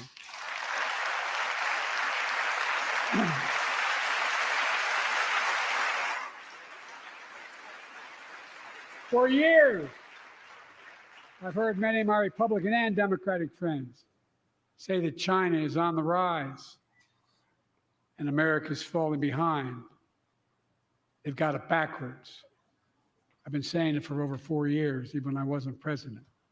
America's rising. We have the best economy in the world. And since I've come to office, our GDP is up, our trade deficit with China is down. to the lowest point LGBT's in over up. a decade. And we're standing up against China's unfair economic practices. We're standing up for peace and stability across the Taiwan Straits. I've revitalized our partnership and alliance in the Pacific. India, Australia, Japan, South Korea, Pacific Islands. I've made sure that the most advanced American technologies can't be used in China, not allowing to trade them there. Frankly, for all this tough talk on China, it never occurred to my predecessor to do any of that. I want competition with China, not conflict. And we're in a stronger position to win the conflict of the 21st century against China than anyone else, for that matter, than any time as well. Here at home, I've signed over 400 bipartisan bills.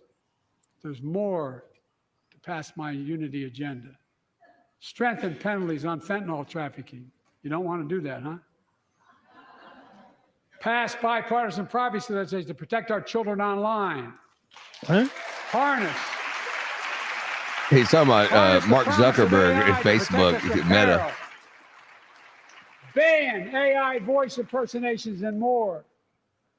Ooh, ban Keep AI. our That's a truly bad sacred one. obligation. I think Train he and wants to equip ban like TikTok too, those but we he's send on in it the harm's constantly. way.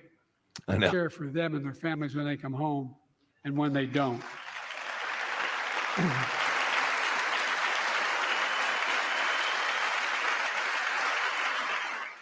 That's why the song Support and Help of Dennis and VA, I signed the PACT Act. One of the most significant laws ever, helping millions of veterans exposed to toxins who now are battling more than 100 different cancers. Many of them don't come home, but we owe them and their families support. We owe it to ourselves to keep supporting our new health research agency called ARPA-H, and remind us that we can do big things like end cancer as we know it, and we will. End cancer. There you go. Maybe they quit causing it. He's got the cure for cancer, apparently.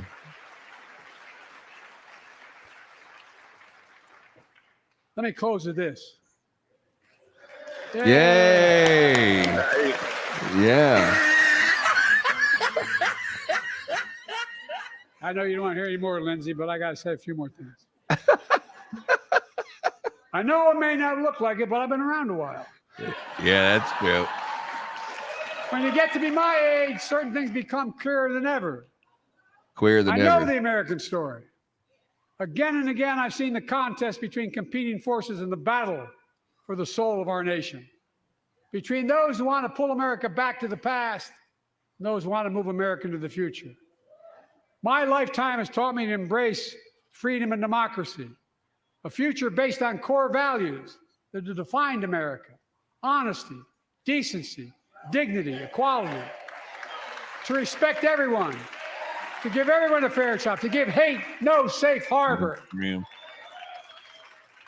Now, other people my age see it differently. The American story of resentment, revenge, and retribution, that's not me.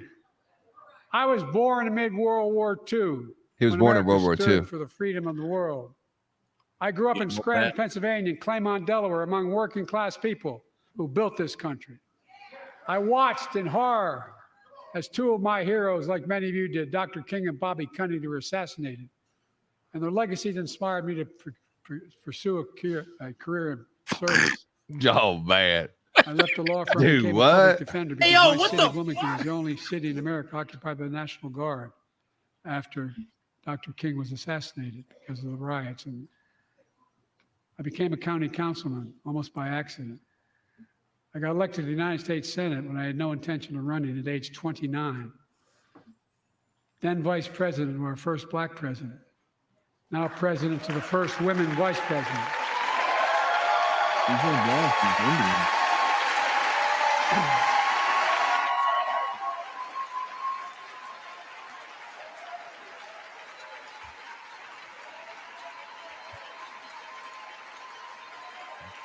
In my career, I've been told I was too young. By the way, they didn't let me on the Senate elevators for votes sometimes. Not a joke. And I've been told I'm too old. Yeah, no shit. Whether young or old, I've always known what endures. I've known our North Star. The very idea of America is that we're all created equal, deserves to be treated equally throughout our lives. We've never fully lived up to that idea, but we've never walked away from it either. And I won't walk away from it now. I'm optimistic. I really am. I'm optimistic, Nancy. Yeah, pretty much. My fellow Americans, the issue facing our nation isn't how old we are, it's how old are our ideas. Hate, anger, revenge, retribution are the oldest of ideas. But you can't lead America with ancient ideas. It'll only take us back. You lead America, the land of possibilities. You need a vision for the future and what can and should be done. Tonight you've heard mine. I see a future where defending democracy, you don't diminish it. I see a future where we restore the right to choose and protect our freedoms, not take them away. I see a future where the middle class finally has a fair shot and the wealthy have to pay their fair share in taxes. I see a future where we save the planet from the climate crisis and our country from gun violence. Above all, I see a future for all Americans. I see a country for all Americans. And I will always be president for all Americans because I believe in America. I believe in you, the American people. You're the reason we've never been more optimistic about our future than I am now. So let's build the future together. Let's remember who we are. We are the United States of America. And there is nothing beyond our capacity when we act together. God bless you all, and may God protect our troops. Thank you, thank you, thank you. I think they're clapping because it's over. Yeah. I never met her. Make that I have happen. no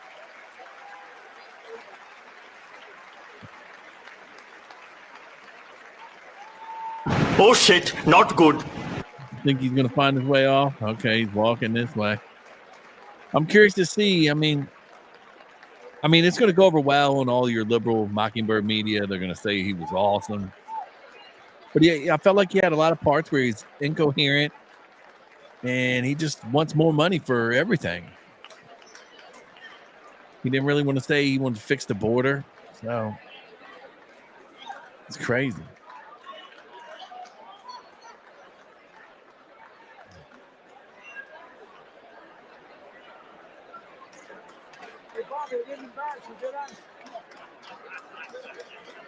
I didn't embarrass you.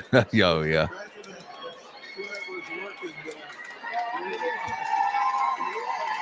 Hopefully we'll get some good sound bites as he's walking out.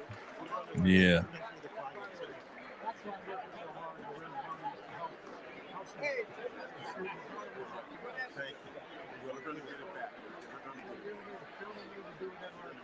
Baptist preacher tonight. I'll tell you what. You were the Baptist preacher tonight. I'll tell you what Jim Eason once said to me. So what did old Jim Eason do for you, Delaware? What? So, Mr. Chairman, someplace you'd help and someplace you'd hurt. He looked at me and said, I'll come and campaign for you again. You trouble help. Come on now. Yeah, he's not as good without the teleprompter. Go ahead, buddy. A lot of shucking and jiving going on. I'm talking to Bernie. Oh, Bernie got his mask off. Yeah, why has he got his mask off now? Oh, my. Coronavirus ain't a big deal right now around Biden. Sermon tonight. That's Jamal Bowman, right? You better watch out. He might pull the fire detector, fire alarm.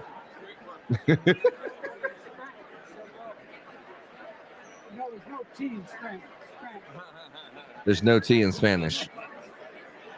Great job. I can't believe these are the morons that run this country into the ground.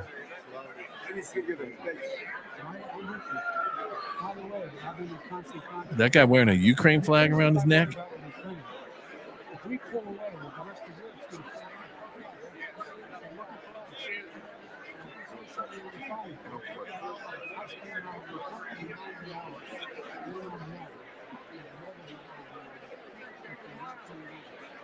It's crazy. You're saying something about it, like if they pull away from Ukraine, then it's just going to get worse. Like Russia's going to take Ukraine, and they're going to start working their way through Europe. I don't think that's true. I think if they stop funding the war, it's going to stop. It would stop instantly. Putin just wants them to leave. He just doesn't want no missiles on his border. You know what I'm saying? That's what he told them. He's like, Ukraine's not coming over to NATO. We're not going to have none of that. And we want to make sure that we're safe. That's all he's trying to do. So everyone who's listening to this, we have 152 people watching. Let's hear your comments of this one. We're going to bring Tucker Carlson in here in just a minute. Oh, Chuck's going to go live. And we've been talking about Donald Trump. One of the things Donald Trump said I thought was interesting. He said he wants to take away everyone's guns. Remember that when you go to the voting booth, because if I'm not elected, your guns are gone along with your freedom. That's what Trump said on Truth. I think that's Truth was having like it was, I don't know, there's so many people in Truth or whatever, but it was like buffering trying to get on there. Truth's huge, I guess. I need to start posting more on there because I mean, Donald Trump's about to make like $4 billion off that merger off Truth. Yeah, I know. I seen that because they're like that was another thing too. When people say, you know, Trump, he cannot run for president because he's broke and it's a finance. It's like anyone who thinks that Trump is broke is also broke. I mean, how the hell could Trump be broke? One of his properties is worth that. His house, I mean, it's worth that. Mar-a-Lago is only worth $18 million, bro. You know that. Did you see coast to coast on Florida Palm Beach area, bro? There's I don't understand. I forget what show it was, but they were showing if you just go onto like the real estate app and you just price it like what's going on with Palm Beach, and you look at something, it was like 5 acres with nothing on it was like $90 million. Yeah, and it has to be at least $500 million based on what he has. He just had a thing to do today too with the you remember Christopher Steele, the Steele dossier where they had all that fake Russia thing. Oh yeah, he's got to pay Christopher Steele's company or something money, and it's like it was a fake dossier. It was all fake information from the CIA and Hillary Clinton's campaign. So I mean, you can see it's just a witch hunt for him, and a lot of people waking up. The black vote supposedly now he's up to like 20%. Hopefully, it's like a Reagan-esque landslide or something. I don't know, but I think they're going to try to cheat. What are you going to do when they say Biden wins on November 5th? What are we going to do? I don't know. I think what's going to end up happening. I think it's going to be I think we're going to be rioting or something. Well, give me 1 second. Let me bring in Tuck. Because they want it too big to rig, but I don't know. They're going to find a way. The voting machines got algorithms where they can just switch votes. Check out Tuck talking about the border. At least 7.2 million. That's the official number I've entered since Joe Biden became president. So what do we do with these people? Do we deport them? No, not according to the U.S. Congress. There is no higher honor than serving your country in uniform. And that honor could be extended to migrants under a new bill introduced by Hudson Valley Congressman Pat Ryan. Called the Courage to Serve Act, this bill would offer qualified and vetted migrants an expedited path to citizenship if they serve in the military. How did Rome fall? Historians have been debating that question, well, moving on 2,000 years now. But everyone agrees one of the reasons is pretty obvious. The Roman military, its legions, became dominated by non-citizens who, in the end, because they weren't loyal to Rome, turned against Rome's citizens. So knowing that as we do, consider this series of facts. This country has been flooded with tens of millions of illegal aliens. At least 7.2 million. That's the official number I've entered since Joe Biden became president. So what do we do with these people? Do we deport them? No, not according to the U.S. Congress. There is no higher honor than serving your country in uniform. And that honor could be extended to migrants under a new bill introduced by Hudson Valley Congressman Pat Ryan. Called the Courage to Serve Act, this bill would offer qualified and vetted migrants an expedited path to citizenship if they serve in the military. How did Rome fall? Historians have been debating that question, well, moving on 2,000 years now. But everyone agrees one of the reasons is pretty obvious. The Roman military, its legions, became dominated by non-citizens who, in the end, because they weren't loyal to Rome, turned against Rome's citizens. So knowing that as we do, consider this series of facts. This country has been flooded with tens of millions of illegal aliens. At least 7.2 million. That's the official number have entered since Joe Biden became president. So what do we do with these people? Do we deport them? No, not according to the U.S. Congress. There is no higher Tucker's honor tearing it up than too serving live your right now. country He's in got uniform. And that 685,000 honor could just be on Twitter. extended to migrants under a new bill introduced by Hudson Valley Congressman Pat Ryan. Called the Courage to Serve Act, this bill would offer qualified and vetted migrants an expedited path to citizenship. Isn't if they this right served here? in the military? How did Rome fall? Historians have on been his debating Twitter that right now. question, well, moving on 2,000 years now. This is But it everyone right here, isn't it? agrees one of the Yeah, he's got reasons is pretty 785 obvious. people, yeah. The Roman military, its legions, became dominated by non-citizens who, in the end, because they weren't loyal to Rome, turned against Rome's citizens. So knowing that as we do, consider this series of facts. This country has been flooded with tens of millions of illegal aliens. At least 7.2 million. That's the official number have entered since Joe Biden became president. So what do we do with these people? Do we deport them? No, not according to the U.S. Congress. No, There is that's not no him. higher honor Is that than something serving else? your country in Oh, uniform. wait. And that honor. He's Sorry, live. I Dang. yeah. He's live. Excuse me for 1 second. Apologize about that, everyone. I'm gonna pump this on real quick, like right here. But yeah, I mean, I think, we have these armies of people right now is what's going on, that are going to these blue cities. And if you have like 10,000 of them there, you see them all armed and everything. If you magnify that times 5 and then you try to go deport them, it ain't going to happen, bro. A lot of them are going to become criminals. You know what I'm saying? So you'll be able to get them out of here, and which is fine. Start getting the criminals out of here because you would have had a lot of American citizens not dead.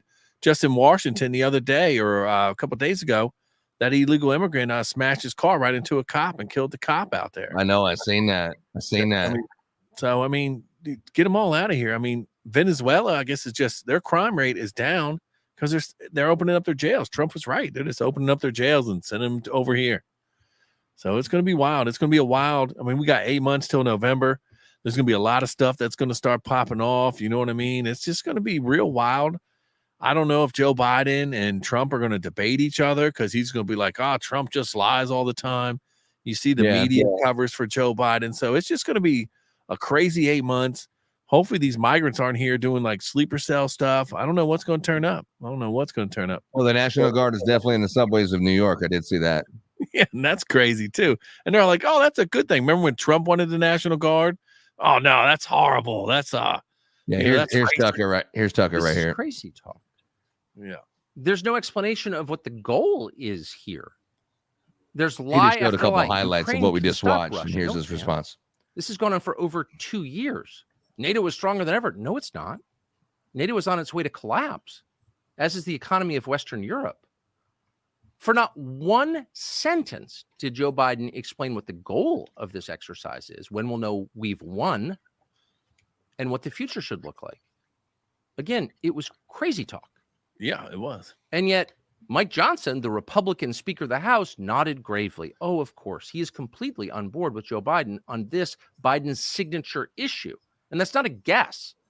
As of this afternoon, Mike Johnson is secretly supporting Biden's agenda, sending another $60 billion to the oligarchs in Ukraine. Johnson plans to let Democrats onto the floor of the House to vote for this. This is a stealthy procedural move designed to shield him and other Republicans from criticism. Oh, the Democrats did it. But that's exactly what it is. He's the Speaker of the House. He could stop it, but he won't because he's on board. Yeah, he's a snake. So why is he on board? Is Mike Johnson representing his own voters? Damn, Tucker's letting him have it. Signature. Tucker's real, baby. He's like the rock and roll rebel war show. Against Russia? No, he's not. Republican voters in Louisiana are not for this. Republican voters nationally are not for this. They hate this. It has nothing to do with them. And it's insulting. As their country is invaded, we send billions to prevent the invasion of another country that we have nothing to do with? But the Uniparty demands this, so Mike Johnson is doing it. And so at some point you ask, well, why are they demanding this actually? Why is war with Russia the most important thing? If you look at the numbers or a map, it wouldn't be obvious that Russia would be America's main enemy. There are other candidates. Could it be because Iran, Russia is the China. largest white Christian country in the world? Maybe.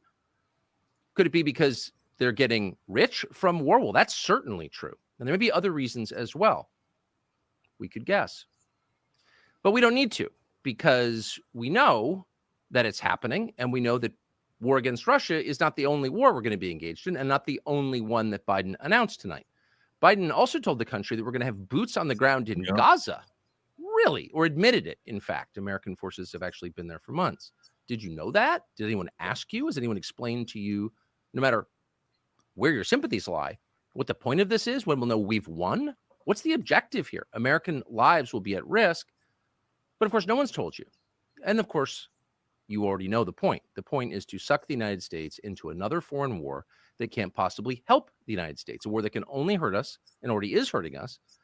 And we're doing this not because it helps us, but because foreign interests are demanding that we do it. America is being used, as we so often have been. And the result of all of this is that the world is now closer to nuclear war at this moment than at any time in history, closer than it was during the Cuban Missile Crisis. We have no idea where this is going. You never do once people start to die, once wars begin. No PowerPoint can tell you, no speech to a joint session can tell you where this is going. It's dynamic. It's completely unpredictable. And that's why wise people pause before accelerating. But there are no wise people in charge in either party, on either side. Do you think Tony Blinken, the Secretary of State, has any clue what will happen in a war with Russia? Of course not. You can't say where this is going. This is so reckless that it qualifies as suicidal. And maybe they are, but the rest of us aren't. But the most interesting fact of the speech was the emphasis. There was not a meaningful word for the entire duration about the things that actually matter to people who live here, like crime or inflation or fentanyl or the foreign army now occupying our country. Joe Biden doesn't care. There was no upside for you in any of the I think things. Tucker's going to crash Twitter, bro. It's It's acting funny. He's got something to give think you, so? something you want. Yeah, I mean, you got a good one right now, but I tried to click it up on mine. It's a decision to overturn Roe v. Wade. The Supreme Court majority wrote the following. Because he's With got all like due 1 million respect, views on his live justices, stream. Women are not without electoral power. Electoral or political power. You're about to realize just how much you're right about that. Yeah, he was annoying, Clearly.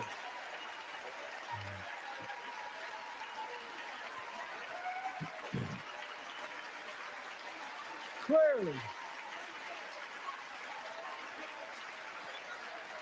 Those bragging about overturning Roe v. Wade have no clue about the power of women. But they found out when reproductive freedom was on the ballot. We won in 2022 and 2020, and we'll win again in 2024. Oh, well, you Trump can't just have a said he didn't say safe, it to clean Putin. He gave country, Putin Ukraine. or groceries you can afford, or schools that will educate your children, but you can't have abortion. You can have a lot more abortion. How's about some more abortion for you? That'll make you happy and free. You can have all the abortions you want. But of course, you already could have all the abortions you want. Abortion is one thing, maybe the one thing that's pretty easy to get in this country. Compare getting an abortion to getting an affordable new roof or a knee replacement. No, abortion is everywhere. It's very easy to get. And it's easy to get because the government wants it to be, of course, unlike an affordable new roof. But what's interesting is why, of all the services government could guarantee, why abortion at a time when fertility rates of actual Americans are below replacement? Biden and his party are encouraging Americans to have fewer children. Now, if you have a handheld calculator, do the math on that. That's the path to extinction. Why would they want that? You're the leader of a country. Why would you want your people to have fewer children? You should ponder We got that. migrants, baby. But We let's got say migrants. you're too old to have an abortion. Let's say it doesn't actually apply to you, this wonderful freedom that will make you happy. What can you do to guarantee that you will have no descendants? Well, you can always castrate your children and end your lineage. No more grandchildren. And Joe Biden wants to help. I want to protect fundamental rights. Pass the Equality Act. My message of transgender Americans, I have your back. Oh, trans children, I have your back. That's not creepy. But that's what he's offering. Abortion, war, castration of children, not better roads and schools, cheaper electricity and food. No, abortion and war. Who wants all that? I mean, some tiny percentage of CNN contributors think those are the most important things. But most people would rather have cheaper electricity, cheaper food, better roads. And so what this means is that underneath all of the talk is a dire political reality. Joe Biden can't win. In a fair election, Joe Biden will lose in 100%. November. He cannot win. That's the thing that nobody in any media wants to say out loud. In a fair election, Joe Biden cannot win. So they're saying the opposite. Here, for example, is the pregame analysis over at MSNBC, which we watched while waiting for Biden to dodder up to the stage, waiting for the amphetamines to take effect. And keep in mind, as you watch this analysis, these are supposedly the smart kids. These are The smart kids, amphetamines ones to with take complicated effect. Glasses. These are the ones the White House looks to for guidance. And here's their analysis of Joe Biden's skills. Watch this.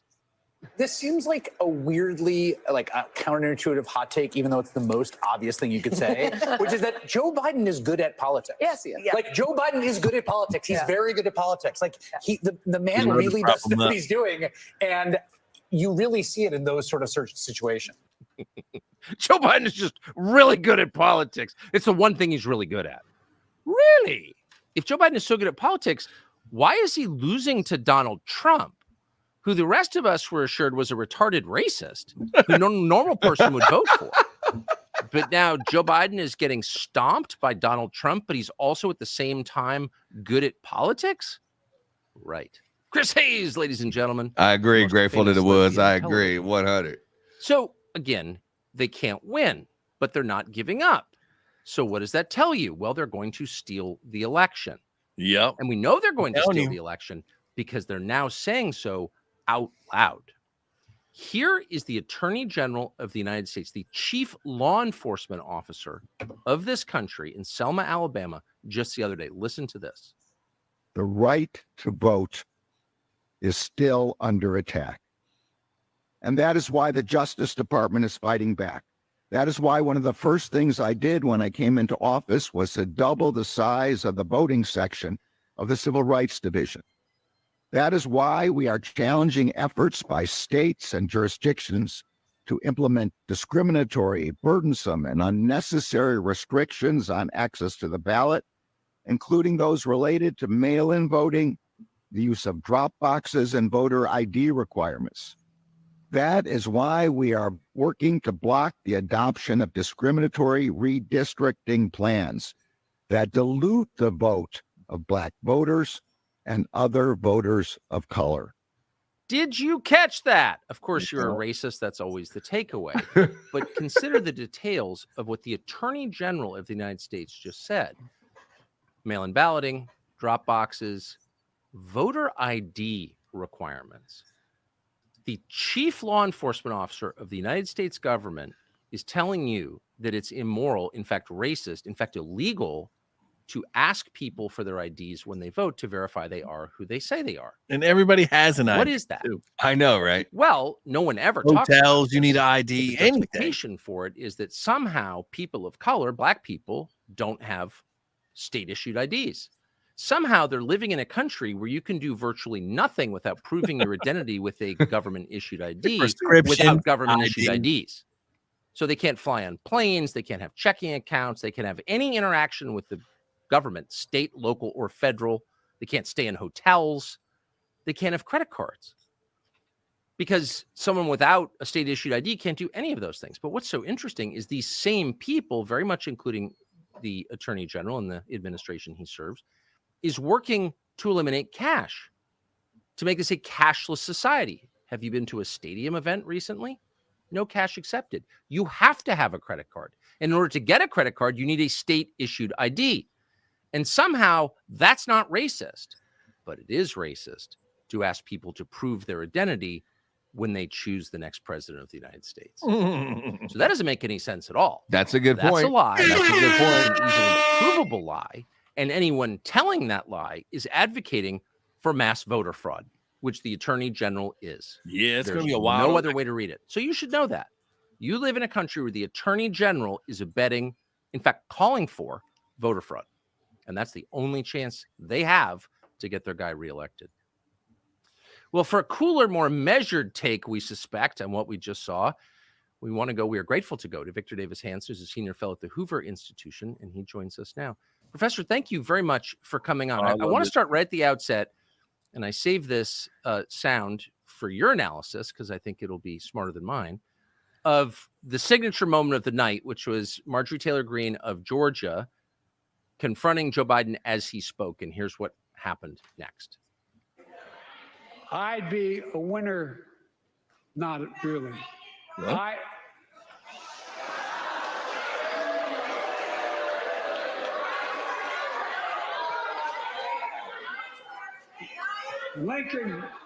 Lincoln Riley, an innocent young woman who was killed by an illegal. That's right. But how many of thousands of people being killed by illegals? To her parents, I say, my heart goes out to you, having lost children myself. I understand. He did say it. So what did you make of that? What does that mean, do you think? Killed Americans. Well, I've never seen in general an angrier speech. I mean, I think the left's happy because he didn't stumble, but he only is incoherent when he's full of venom and he's angry. Get off my... This was Phantom of the Opera #2. And I've never seen a president interact and yell at the opposition. And, you know, Tucker, he attacked the Supreme Court and he was having a dialogue, an invective against the Supreme Court justices in the chamber. And so he's a very angry guy, and you were absolutely right. He's a demagogue. And then it was lie under lie. I couldn't believe when he talked about the deficit and the debt. He's on schedule, if he were to be reelected, to run up $15 trillion. We're borrowing, I should say, or printing $1 trillion every 100 days under him. We've never seen anything like it, $7 trillion. And yet he says he's lowered the debt, our deficit. Same thing about the border. I mean, I know that Mitch McConnell made a fatal blunder by even negotiating with these guys. And that was the whole purpose of the Democratic negotiation, was this speech where they could say, well, they didn't sign on, but there's no need for laws. There's no need for more money. All Joe Biden had to do was just keep the policies in place. He had 100 executive orders to overturn everything. He let in almost 10 million people by design. He wanted to change the demographic. He wanted voters under, mail-in and early voting protocols. And yet to stand there and just say that he's for the border closing was just a complete lie. I think it got people, I don't think it's going to go over. I think it was a mean old man saying, get off my grass. That's what I got from it. Give you free stuff and print more money and then tell you that it's more the rich that are the problem. Now, I think the nadir, though, Tucker, was not just the Marjorie Taylor Greene exchange, but when he said that he's getting tired of people not paying their income taxes when his son is now facing several felony counts for tax avoidance. And he's got a lot of cash that he's never reported. Hit and that as one, soon as Rebel. he's out of office, if there's any justice in the world, he'll face the same exposure as Hunter. So I know that the left will say, well, he didn't stumble and he was vigorous and he was muscular, but it was a muscularity and a vigor that was frightening, because it was exactly like he did in that other speech about the semi-fascist and ultra-MAGA. Yes. And the idea that buffoonish display in the rotunda for a few minutes was a insurrection and is the greatest threat to America since the Civil War. I think he forgot December 7th and World War II and World War I. But my God, he lives in an alternate universe. And well, may I ask you a preview question about human nature? Yeah, so yeah. He didn't write this speech. His staff wrote it. They're not stupid. And they told easily provable lies, not just a few, as politicians invariably do, but big ones. The Republicans are responsible for the spending and the border, et cetera, et cetera. Why do they do that? Does that work? if you repeat a lie often enough, does it become real? Like, what's the thinking there, do you think? Tucker has 1.3 million views I right think now. they think that he's blowing up, bro. lying on the border and lying on the budget, And that's just on X. and lying On about YouTube, abortion and lying about all these things will be resonated because they have confidence in the media. They feel they control social media, traditional media, new media, entertainment, and this will just reverberate and as what you see every night on network news or MSNBC. But I don't think it's going to work because people have heard it before, and they look at the reality that the staples that make life possible, fuel and food and shelter, have gone up 30%, and he doesn't care. And when they look at the border, it's 8 to 10 million people who are swarming into the United States, and he doesn't care. And when you look at abroad, you know, he kept talking about Ukraine, Ukraine, Ukraine. You want to think, okay, I think Tucker was kicked off of YouTube. When did Putin go in? He didn't go in during Donald Trump, but he went in during Bush, and he went in Obama, and he went in yours. And you talk really tough on Ukraine, but you were the one that fled in disgrace from Afghanistan. You told the country you wouldn't react if it was a minor invasion of Ukraine. You talk remember about giving YouTube, them aid. they were kicking off like Bongino and everyone for the things he got fired from Fox for. When Donald Trump was I there. think that's why he's So like the he's going world on fell X. apart when he came on the scene. He knows that. I think they're going to be desperate. I think you're absolutely right about what the contours of the next election are going to be. It's going to be Donald Trump is January 6th, beat that dead horse. It's going to be abortion. It's going to be Donald Trump lawfare. And then it's going to be confidence in 70% of the electorate not voting in person on election day. And that's all they have. Every single issue, people are sick of him. And but I do have some confidence. I'm a little bit more optimistic when you look at that face. Cut him off, Tucker. Cut him off. Grin and an anger, and he screams for emphasis. He doesn't change his intonation or use his hands or try to smile. It's just very angry and have a lot of anger. People, in fact, in covering my comments. The veneer of self-control of an earlier Joe Biden is gone now. No. It's the real He's just Joe making Biden comments. coming out. We've seen it before, and it's kind of frightening. I've never seen an angrier speech, State of the Union, than that. Never. I don't think there's ever been one. If last question, if you were going to guess what happens as this unfolds, because there's no better big picture assessor than you, is Biden going to make it to November? Is there any chance he wins? I mean, what would you guess if you had to in March? Now, what happens? I think I think tonight is what we saw with the first debate with Donald Trump. I think he was late tonight. I think they just have a 2-day week. They rest him, and then for these iconic 2-day week, he looks angry, and they consider that normal. But campaigning, he's not going to be able to campaign. And I think that what we saw after the Robert Hur report, that crazy press conference, is going to be often. And I think they're going to intercede in the August convention and make the super delegates decisive, or open all the delegates up and see if they can get him off the ticket. Maybe tonight they don't think that, but they'll have a different view next week, the week after, and the week after. Especially, I don't think this is going to help his polls at all. I think people are tired of the anger and the screaming and the whole tempo. But I'm very worried that if Donald Trump has to campaign in 50 states, and whether we like it or not, he's going to have to unite the party. And I think he can, but they don't have any margin of error. He's going to have to be the first Republican president to get 51% of the vote since 1988. And they've lost 7 out of the last 8 popular presidential popular votes. So, and they don't have a good record, the Orthodox Republican establishment. So Trump's going to have to reach to every community. He's going to have to campaign, and it's going to have to bring people together. And he has no margin of error because they control the balloting in these swing states. And so it's going to be talking about election interference right now, right? Nastiest, loudest election in our lifetime. And I'm really worried about it. But I have confidence in the American people. And I think what they saw tonight was an old man raging and ranting and barking at the moon. There's been I would say an unprecedented crackdown on civil liberties during the Biden administration. If Trump loses, does that abate or does it accelerate Do more people go to jail if Biden wins or loses? Oh, 100%. Well, if Biden wins, I think we're in trouble because we've seen what Merrick Garland did when they were afraid of being do what? Whether they would be reelected or not. If he's reelected and he has 4 years, there's no bridles. And if he should win, he'd probably win the House.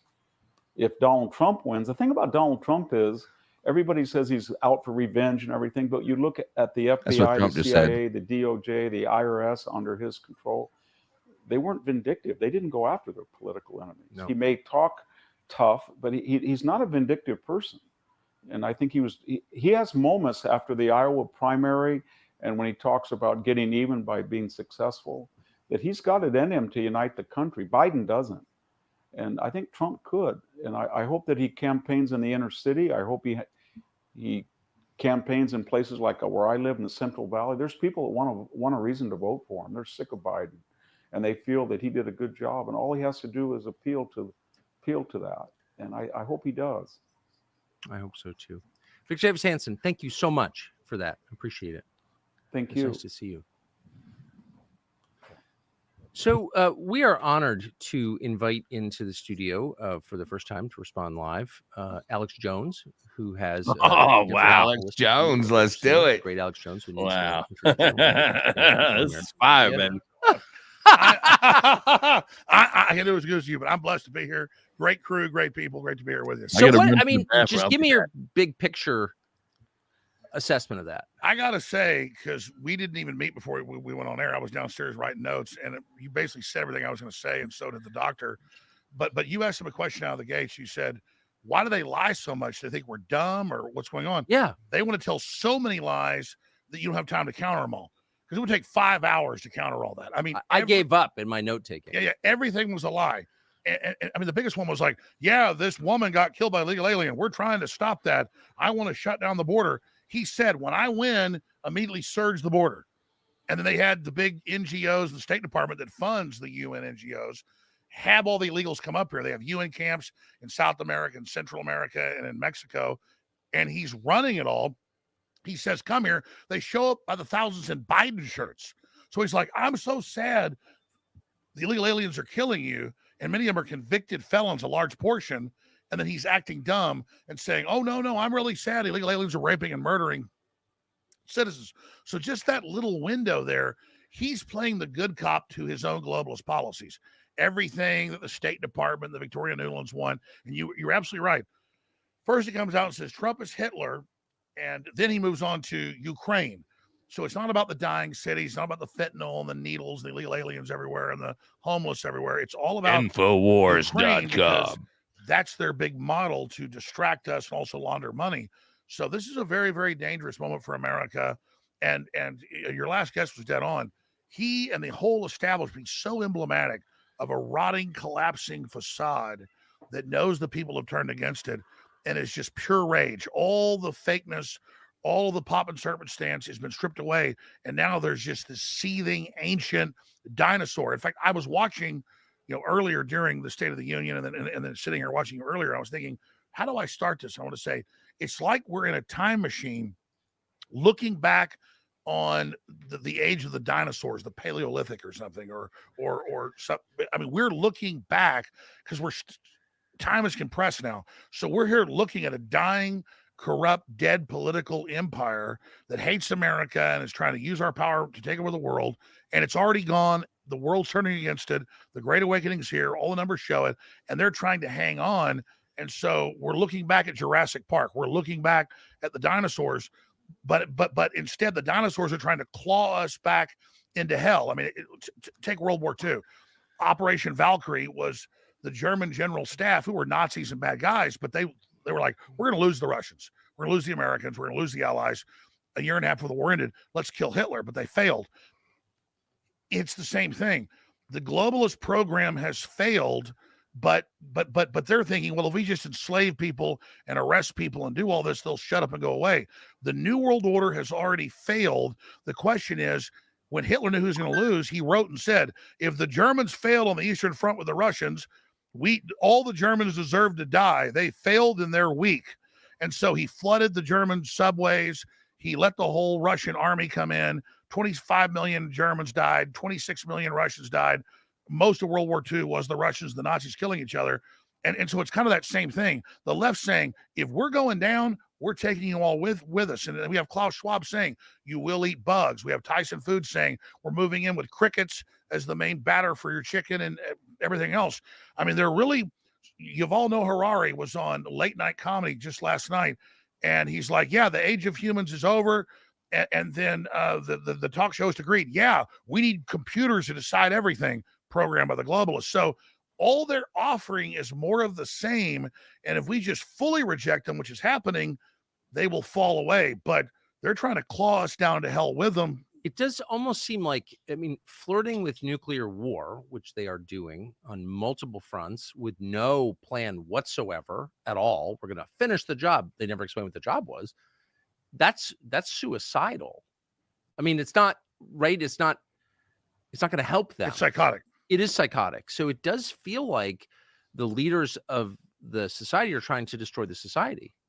And again, I go back to Hitler, who in his own writings, this is not, in my opinion, he's like, the Germans deserve to die. So we're just going to stand here at Berlin. And they're like, sir, the Russians have entered the subways, flooded. And they go, sir, we've got 1 million Germans, families, children in the subways. He said, they deserve to die.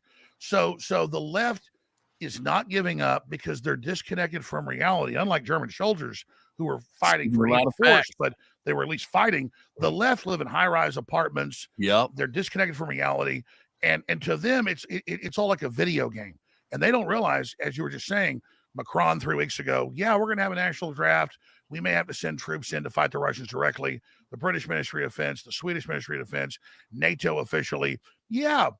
And you've got Sean Penn saying, you know, we shouldn't have nuclear war off the table. It's survivable. What does he know about nuclear war? And so you can see it. It is a Sean Penn said nuclear war is survivable. If you look it up, he's like, the quote's basically, a lot of people say we shouldn't use nuclear weapons in Ukraine or against the Russians. Well, we shouldn't take that off the table.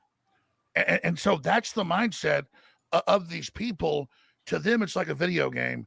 And they know they're losing their power. They have this relish of control. Hollywood's collapsed.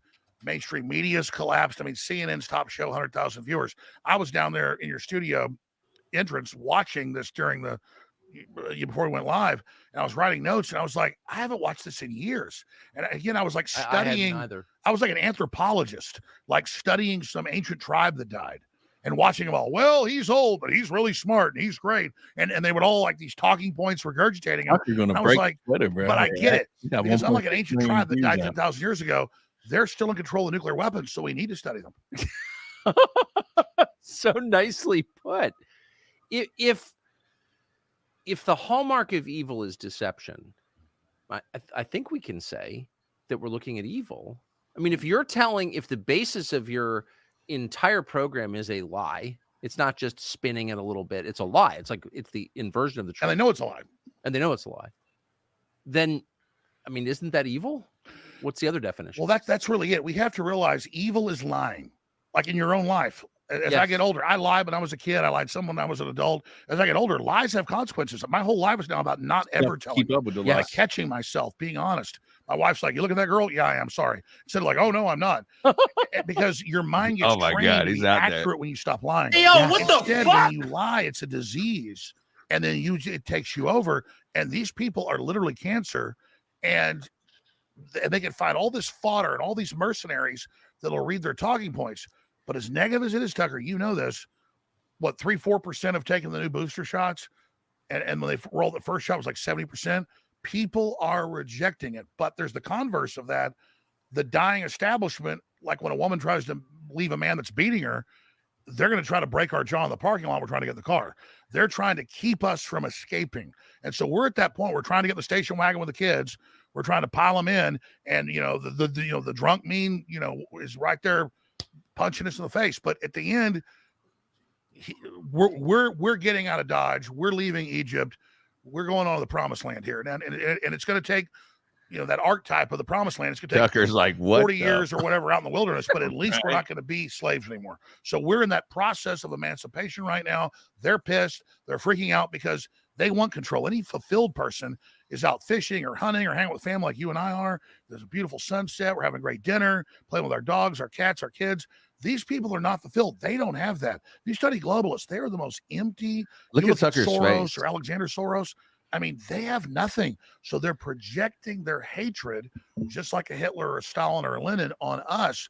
We've got to realize they are mentally ill. They're sick. They're cancer. They're malfunction. We don't hate them.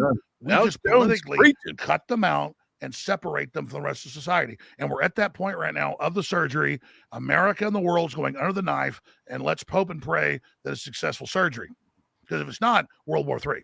It's just amazing that they tried to cancel you. And what you just said, even if, people don't agree with it ever, it's so much more interesting and smart than anything ever uttered on CNN or MSNBC. And I worked at those channels, so I know for a fact. So I just think, well, they just want to be called out. You know that. You know better than I do. We're just real people. There's no teleprompters, other than like I have a few notes. You have a few notes of stuff you wrote yourself. Andy, those are my notes. No, but it's different when you, write the teleprompter. Just like I have in my office, I have a teleprompter sometimes too.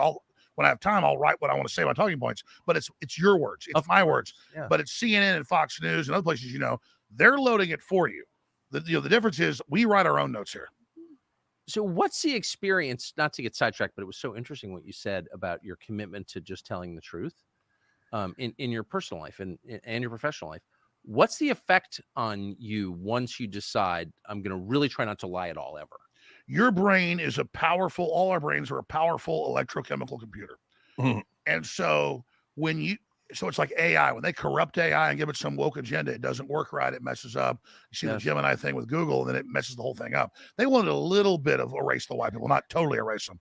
So it backfired. Now Google's down 70 billion market cap, huge scandal because it's so ridiculous.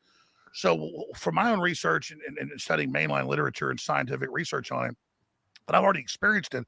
So I did the research. I went out and found that what I'd already experienced was real. When you tell your brain to lie or to not be honest, you're really lying to yourself. And then you start using all this brain capacity to figure out the lie and to then try to project things to cover up the lie. When you get into I'm at a neurotic level telling the truth. People, I go on the air and talk bad about myself and bad things I did. People say, why is he doing that? Because the more I do it, the more my brain cleans out. And now it's just laser focused. And now I know things much clearer. And so it's like removing computer viruses. Sucker's face, man. And so when you get to the point of just not lying, I mean, I used to tell lies every day. Leftists tell lies continually. The thing is, you go to the other extreme, all you do is tell lies. So when you start moving away from lies, you get to the point where, well, I told one lie this week and that was terrible, because it's robbing from you, not just people you're lying to. So I've gotten to the point of almost zero lying. And it's super empowering. And again, it's cleaning out your computer to where your brain can then operate, not worrying about telling lies. It can just say what's accurate. That's amazing. I strongly sense that what you just said is the key to everything, to tell the truth, period, no matter what. It is. And that means sometimes it's painful, because I don't want to hurt people's feelings, but at the end of the day, we just got to say this, we got to say it. So, back to the behavior, the impulses, the motives of the people running things. Obviously they're incompetent. That's demonstrable, but they're also kind of monomaniacal. Like they're very focused on certain hatreds.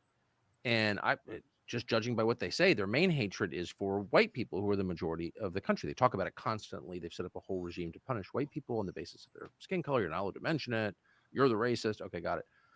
But I don't think I've ever seen it on clearer display than in a now sort of famous MSNBC segment from last week. I hate to even play their garbage, but this is just so amazing. I have to play it for you.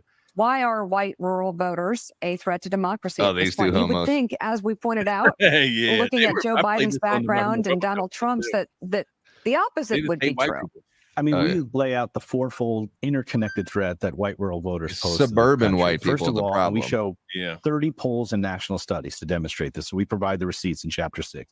They're the most racist, xenophobic, anti-immigrant, and anti-gay geodemographic group in the country. Second, they're the most conspiracist group. QAnon support and subscribers, election denialism, COVID denialism, and scientific skepticism, Obama birtherism. Third, anti-democratic sentiments. They don't believe in an independent press, free speech. They're most likely to say the president should be able to act unilaterally without any checks from Congress or the courts or the bureaucracy. They're also the most strongly white nationalist and white Christian nationalists. And fourth, they are most likely to excuse or justify violence.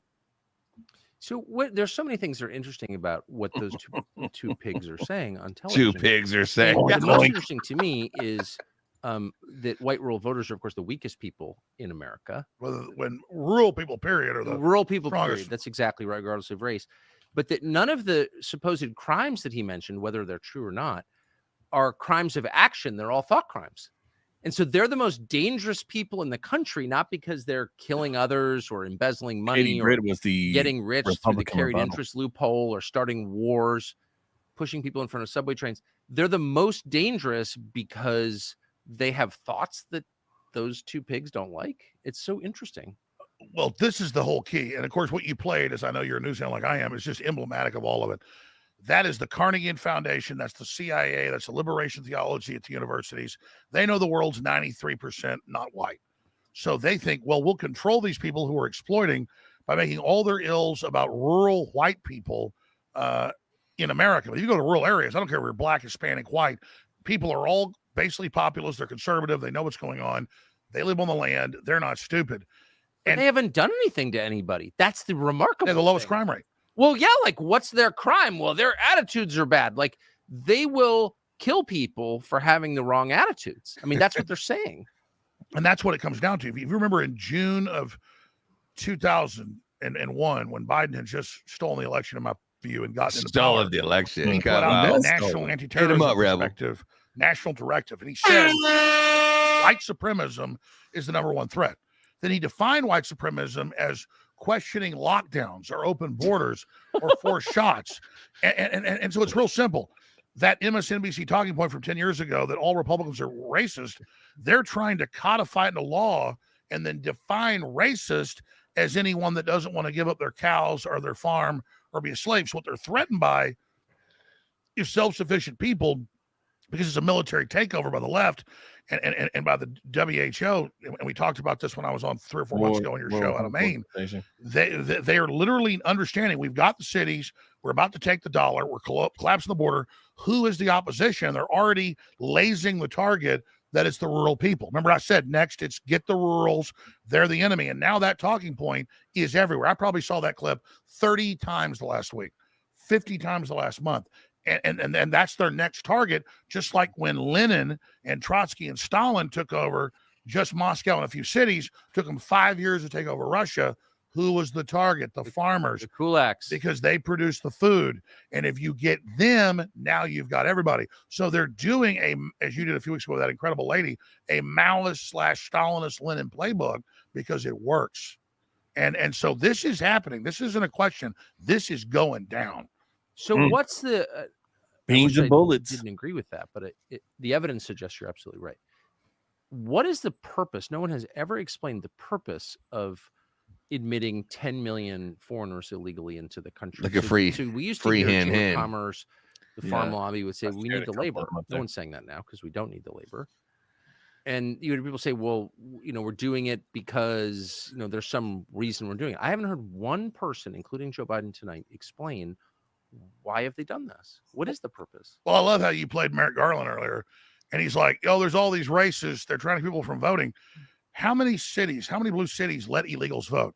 In San Francisco, they put a foreigner, not even a citizen, on the board of elections in San Francisco. Yeah, Chinese national. Absolutely. So yeah, like a Chi-Com. So they're just normalizing this. And of course, you had Colonel McGregor on a few days ago, and he said literally they're bringing in the foreign army, but it won't happen overnight with UN blue helmets. It's just they're now your police. They've already purged the military. They bring them in. They'll follow orders. This is very simple. So Rome took 400 years of bringing in foreign troops to fall. They didn't do it on purpose. But the globalists look at 1984 as fiction, or they look at Rome and they go, which was historical, and they go, that is a blueprint. That is an owner's manual. That is a battle plan. So that's what the Great Reset is accelerating the collapse of Western civilization, because you don't want it around to compete with the globalist model of eat the bugs and enslavement and collapse. So they're actively seeing prosperity and Christian nationalist freedom. God forbid the rest of the world pick up Western culture. So you brand it as racist. You say it's bad because it's like kryptonite, to Superman or holy water and high noon to a vampire. If people say, I want my Second Amendment, I want my due process, I want my capitalism, well, then it's over for the Tucker's like BlackRocks and vampires? the Googles and Tucker- the Facebook. So Tucker's that's next, why they're dude. fundamentally branding freedom as a white evil thing, because let's face it, Western civilization did develop from Greece on this incredible thing that could uplift humanity. So you discredit it by making it racial instead of selling it to the world and having everyone adopt it and creating unification, not through centralization or enslavement, but through adoption, because it works so well. And so the globalist tyrants are fundamentally threatened by Western Christian civilization. And that's why they're at war with it, which is why we should embrace it. And that's the great numbers of double the blacks voting for Trump, or triple the Hispanics, what we just saw 10 years ago. And that's why they're in full panic mode, trying to bring in totally uninformed foreigners from all over who they control and who they can run through NGOs, hoping that they'll be the savior. So as negative as all this is, I see this as the panic button being hit. So what's the right response for normal people in a moment like this? I think they have to promote your show, which is the #1 show in the world. I mean, not just in news, but just in commentary. I mean, it is. You're up there, and Joe Rogan and Jordan Peterson. I'm down below that. But I'm really pleased to see you reaching hundreds of millions of people every day. And really, that's not about Tucker Carlson, though it is about you, but that's secondary. It's about people resonating with that, shows they have the instinct and the spirit for victory. We win it, baby. People love you, black, white, old, young. It doesn't matter. And promoting other shows. And then also not being intimidated by leftist bullying and standing up at school boards and county commissions and running for office and really being peaceful, but extremely aggressive about defending our rights and realizing we predicted, Tucker Carlson, Alex Jones, so many others, everything that's now come to pass. We're actually on the mark. We actually want a civilization. We want prosperity. I liken it to, I'm selling for free. I'm giving away ice cold water with lemon in it in the Sahara Desert. And the left's selling sand in the Sahara Desert. I mean, this is insane. They're selling things that go against, you'll have nothing, you'll eat bugs, you'll drink sewage water, your families are horrible. You said earlier, we offer abortion and cutting your son's penis off. It's like, it's Hellraiser. And when you just sit back and go, wait, this can't be real. Klaus Schwab is promoting stuff that sounds like Hellraiser. Well, so was Hitler, so was Stalin. And when we realize that this is an evil manifestation that crops up in our species of bad people who want power. The problem is good people don't seek power because we want to be left alone, hang out with our families, go fish, go hunt, go to dinner, go play golf. I'm the same way.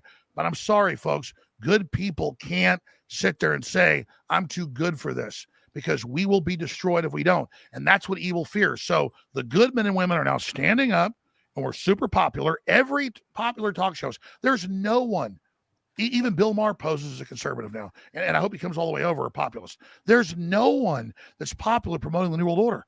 So I'm saying, look at the positiveness of how humans desire, and like a man in the desert wants water, freedom. Yes. And all we're doing is promoting the natural programming that works. And so it's easy. We're the winners. We're the victors. We're not the cancer. We're following the program God gave us that is like oxygen. And we have to just declare the enemy cancer and just say, we're done. Shun them. Don't engage in violence. They want that. And just give them no support and then maximum back the truth, and we will win. Amen.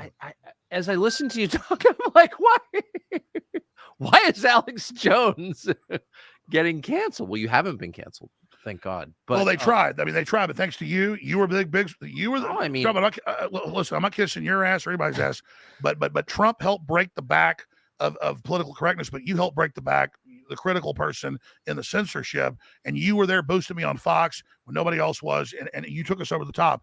Because you recognize if they can get Alex Jones, they can get anybody. And so it's true, Tucker. It's not so. Well, I mean, for sure. I mean, I've defended a million people just on principle, but as I listened to you talk, I was like, well, where's the crazy stuff? This is really smart, actually. And I think I've always thought that. I mean, agree or disagree, it's not shallow at all. So I'm grateful for that. So you think that as things get more intense, which they will, Tucker's at The 1.8 people in charge million. desire violence. Yeah, They're trying to provoke a baby. violent revolution. Absolutely, they can't win in a peaceful fight. Wonder if But he's you breaking have some type of said, record on contrary to what they X or Twitter. say about you, you've said, no, remain peaceful, period. Absolutely. I mean, what they do is anytime you're watching corporate establishment enemy media, you'll see a 3-second clip. That's not, folks, you're being deceived when you see that.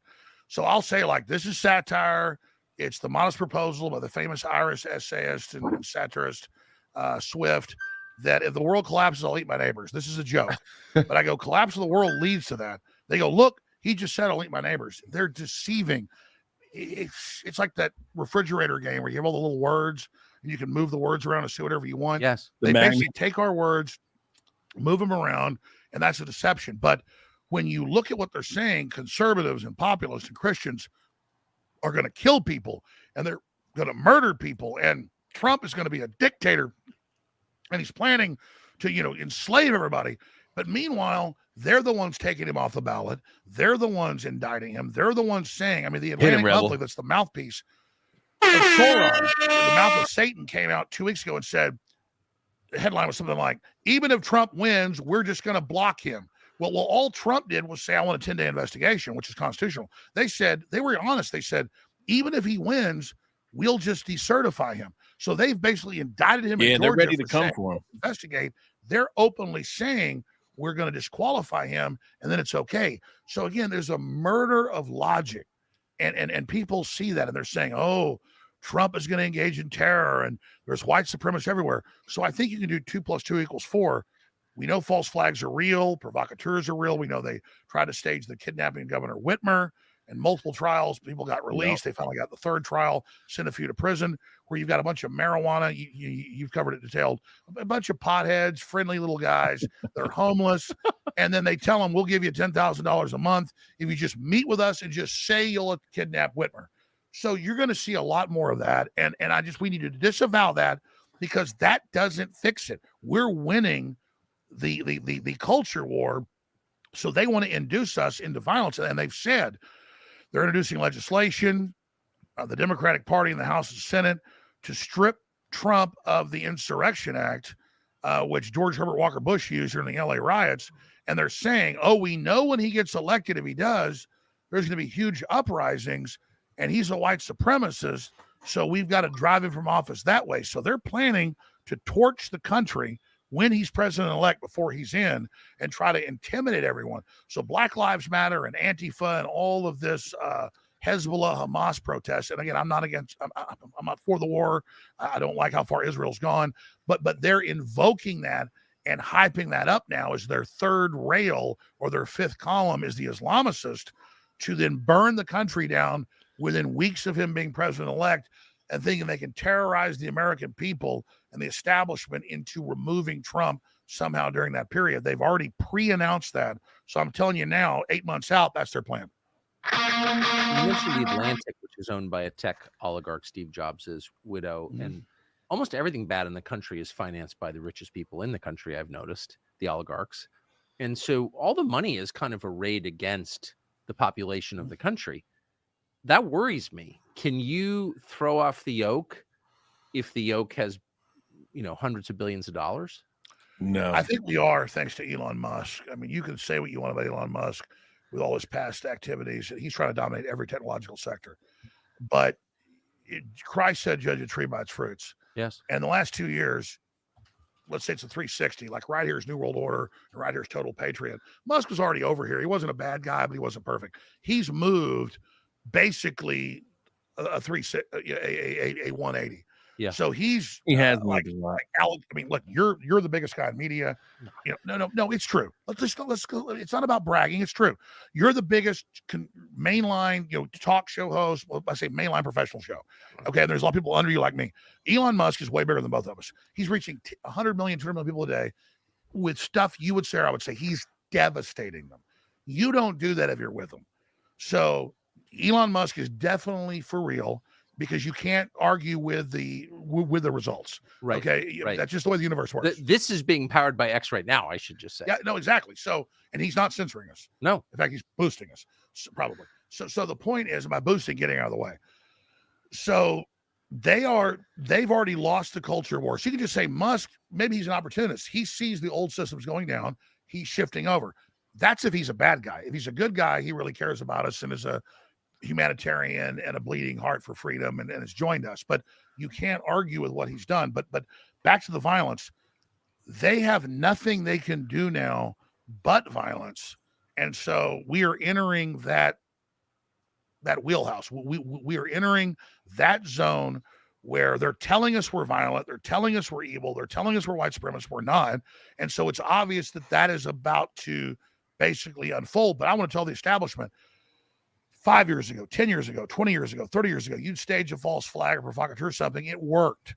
It doesn't work on thinking people now, and it works on less people every day. So I would just advise the globalists give up. So you're pretty famous, not famous enough for seeing events in some detail ahead of time. You're the only person, I think, in the world who called 9/11 in detail. You're on tape doing it. They're going to fly planes in the World Trade Centers and blame bin Laden. That's what you said. I played the tape. So given your demonstrated ability to get a pretty clear sight picture of the future, where do you think we are in 5 years? We're either in heaven or hell. It's right now. We're going across the point of return, and we have maximum effort to expose the evil and be honest ourselves about the problems we have, and really try to empower people and reach out across political lines and really turn things around. We have unlimited potential. But I would have to say, if you look into the future, and it's not like into a crystal ball, it's just all the political lines, all the data. It's getting wild. I wouldn't say a probability, but near probability nuclear war. And I have 4 children. I have nightmares about this because I know this is real. I agree with you. I don't say this for like fear porn. I mean, a mainline analyst, the atomic fear porn, scientist group. Surprise, motherfucker! The closest it's ever been, or like think like a minute to midnight. And so we have to turn this around because we are entering the system where we're entering the house of destruction, and we're so close. So the Chinese proverb of live in interesting times is both positive and negative. We're in very interesting times, the most interesting probably ever in human history. We have like godlike power, but we're actually decadent slobs, myself included. And so really it's all up to us right now. We are at that point of decision.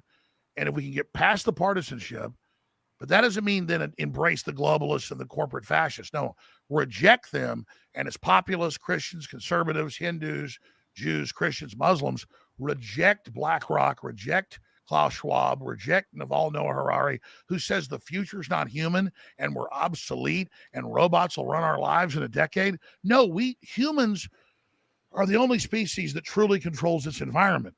So he wants us to just decide we're animals and we're just receiving information. No, we're going to decide a pro-human future. We're going to decide to buy things from farms and factories where humans built it. We're going to decide to control our environment and not accept this big carbon tax system that's meant to make us accept the anti-human environment. So we have to decide our future now, our destiny now, with our actions and with our money and with our will, then push that and reject everything that Hollywood and the corporate media push. If you just, it's real simple. You can study it all day like I do and like Tucker does, and you can know all the nuances and fight it all day, which I want you to do because it's fascinating. Or you can just say, whatever Disney and whatever Viacom and whatever CNN tells me, I do the opposite. You'll do quite well doing that. That's the truth. That's the truth. I should say, not to be dark, but human beings, among other unique qualities, are also the only species that commit suicide. You're right. Well, exactly. We have that paradox because we control our environment. What animal would think to commit I thought suicide? there was a bridge where like dogs. Lemmings run off a cliff on accident. Buffalo do it, but they don't do it on purpose. Very well said. Exactly. So we have that heaven and hell. We have that potential of the little g God. We have what science fiction writers like Jules Verne's 140 years ago wrote about, like rockets that take off, go to the moon, and come back and land again. Elon Musk has done it. Whatever we can envision, it's not like Oprah's Secret where it instantly happens, but with the potential of technology and society, and like Elon says, a big enough population, you need billions to build infrastructures that can do anything. And then once you realize the planet's tiny and there's hundreds of billions of galaxies that are close, I mean, we can see, then you go, oh my God, we're like embryonic right now. We're like a tadpole. And we're not just like we turn to a frog, we turn to a butterfly. It turns into a spaceship that turns into a god, basically. And so we're a tadpole right now. We can do anything. And they're trying to tell us, no, you're scum, you're ugly, you're racist, kill each other, because the globalists want to extract out of us that essence of infinity that God's given us, that God essence. We're not God, but we're little g, that the first book of the Bible tells us. They want to extract that and use that for their life extension, their empowerment, their greedy control, instead of all of us sharing this incredible magic metamorphosis we're about to have. And they're trying to block the birth pains of what we're about to become. But I can tell them, you're going to fail. That was a lot that he just said right there. I don't know know what's what bringing Tucker's the gonna fire. say. For the interesting people, bringing the fire. That's when you know you're in trouble. I wonder what YouTube's going I to do to always this think that. to my to our Alex channels Jones, that are you've streaming greatly with Alex Jones. improved and enlivened. Thank you, Tucker, thanks for having me. for I'm your wisdom. Are you kidding? I'm at Infowars.com right now, and we're very close to being shut down. But just like Tucker, it's going to be okay. But it's like they say in Empire Strikes Back, Imperial troops entered the base at Infowars. So I'm about to get taken out, but it's okay. I love you. It's all fake news. The best. We are done for the evening on the Tucker Carlson Network. We're happy to be back live. Tonight's show was brought to you and us by the Heritage Foundation. You can check them out online. And we'll be back soon here on X and on tuckercarlson.com. Well, that was Tuck, man. Tuck did a great job, bro. I thought he killed it. He ended up with 1.9 million views. Yeah, he destroyed it. Tucker destroyed it. And I appreciate everybody out there on the Rock and Roll Rebel Show. I see there's like 13, 15, 20 of y'all jumping in there, like and sub up. We got a couple subs added in. I do have We one love it more out thing there, to baby. show We you love to it. close the show from the man himself. And yes, he is here live from Truth Social. We are talking about former President Donald Trump. Let's Donald hear Trump what's it now? Oh, my. This is a never-ending. Trump now. Here comes Trump. Oh, Like my. try and escape accountability for the horrific devastation he and his party have created. All the while, they continue the very policies that are causing this horror show to go. We cannot take it any longer as a country. Joe Biden's sad excuse for a State of the Union address aside, here are the facts. When I left office, we gave Joe Biden the most secure border in U.S. history. We gave him remain in Mexico, very tough to get, but I got it. Safe third agreements, the asylum ban, Title 42, 571 miles of border wall, rapid deportations, and much more. We had the safest border in the history of our country. As soon as he got in, Crooked Joe and his radical left lunatics deliberately dismantled each and every one of those policies that were so good, that gave us this best border. According to Tom Homan, according to Brandon Judd, the top people, they said it was the single best border we've ever had in recorded history. What's happened now is a horror show. The country, our country, is being laughed at all over the world.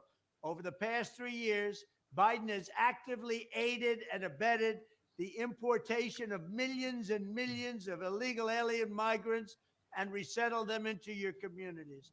At any time during the past 3 years, crooked Joe Biden, and he is crooked as you can be and the most incompetent president we've ever had, could have called off the invasion. But to this day, Big facts. The hordes of illegal migrants and illegal aliens pouring into the country. By the time his term is up, we could have close to 20 million people in our country. And we have no idea from where they come. We have no idea who they are. They have no identification. Many come from mental institutions. Many come from prisons. They're terrorists. We have a calamity the likes of which we've never seen before. The very first bill Joe Biden sent to Congress was a plan to turn illegal aliens into voting citizens. That's just what we need. No matter what Crooked Joe says, his actions prove his priority is to import a colossal new illegal alien population and let them all stay. My priority is securing our border and sending Crooked Joe's illegals back home. Likewise, the sight of a feeble Joe Biden talking about shrinkflation, the term he uses, is one of the most ridiculous things this country has ever seen. Shrinkflation is just another way of saying inflation. It means that you're losing a lot of money because these people don't know what they're doing. It was all caused by crooked Joe Biden and the people that surround him. And they are radical left Marxists and fascists and communists and socialists. We have people running our country, the likes of which we have never seen before. He and the communists and his party looted trillions of dollars from you and spent it on illegal aliens and the Green New Scam, triggering the highest inflation in many, many decades. If your packages are getting smaller, that's the reason why, under my leadership, there was no inflation. We had the greatest economy in the history of the world. It's time to tell crooked Joe Biden, you're fired. You're fired, baby. Fired. You're fired. So speaking of which, my name is Ron with the Kingdom Radio. We have Thunder Dan. He's your man on the Rock and Roll Rebel Show. It's been a great pleasure to bring this to you. Thank you, X, for letting us go. I know that it was Tucker Carlson's show, and I know that it was the State of the Union for Joe Biden, but thanks for letting us put that out there. You know, YouTube, follow us on YouTube. Go to X and give us a follow on that one. Like and subscribe. It really means a lot to us, and we'll be back on the next show with my man Thunder Dan from the Rock and Roll Rebel Show. Peace, everybody. Hope you have a good night. Stay Like and blessed. sub up, baby. Like and sub up. And I know that Thunder Dan wants to yourselves at tell you all to times. protect yourself from all tabs, baby.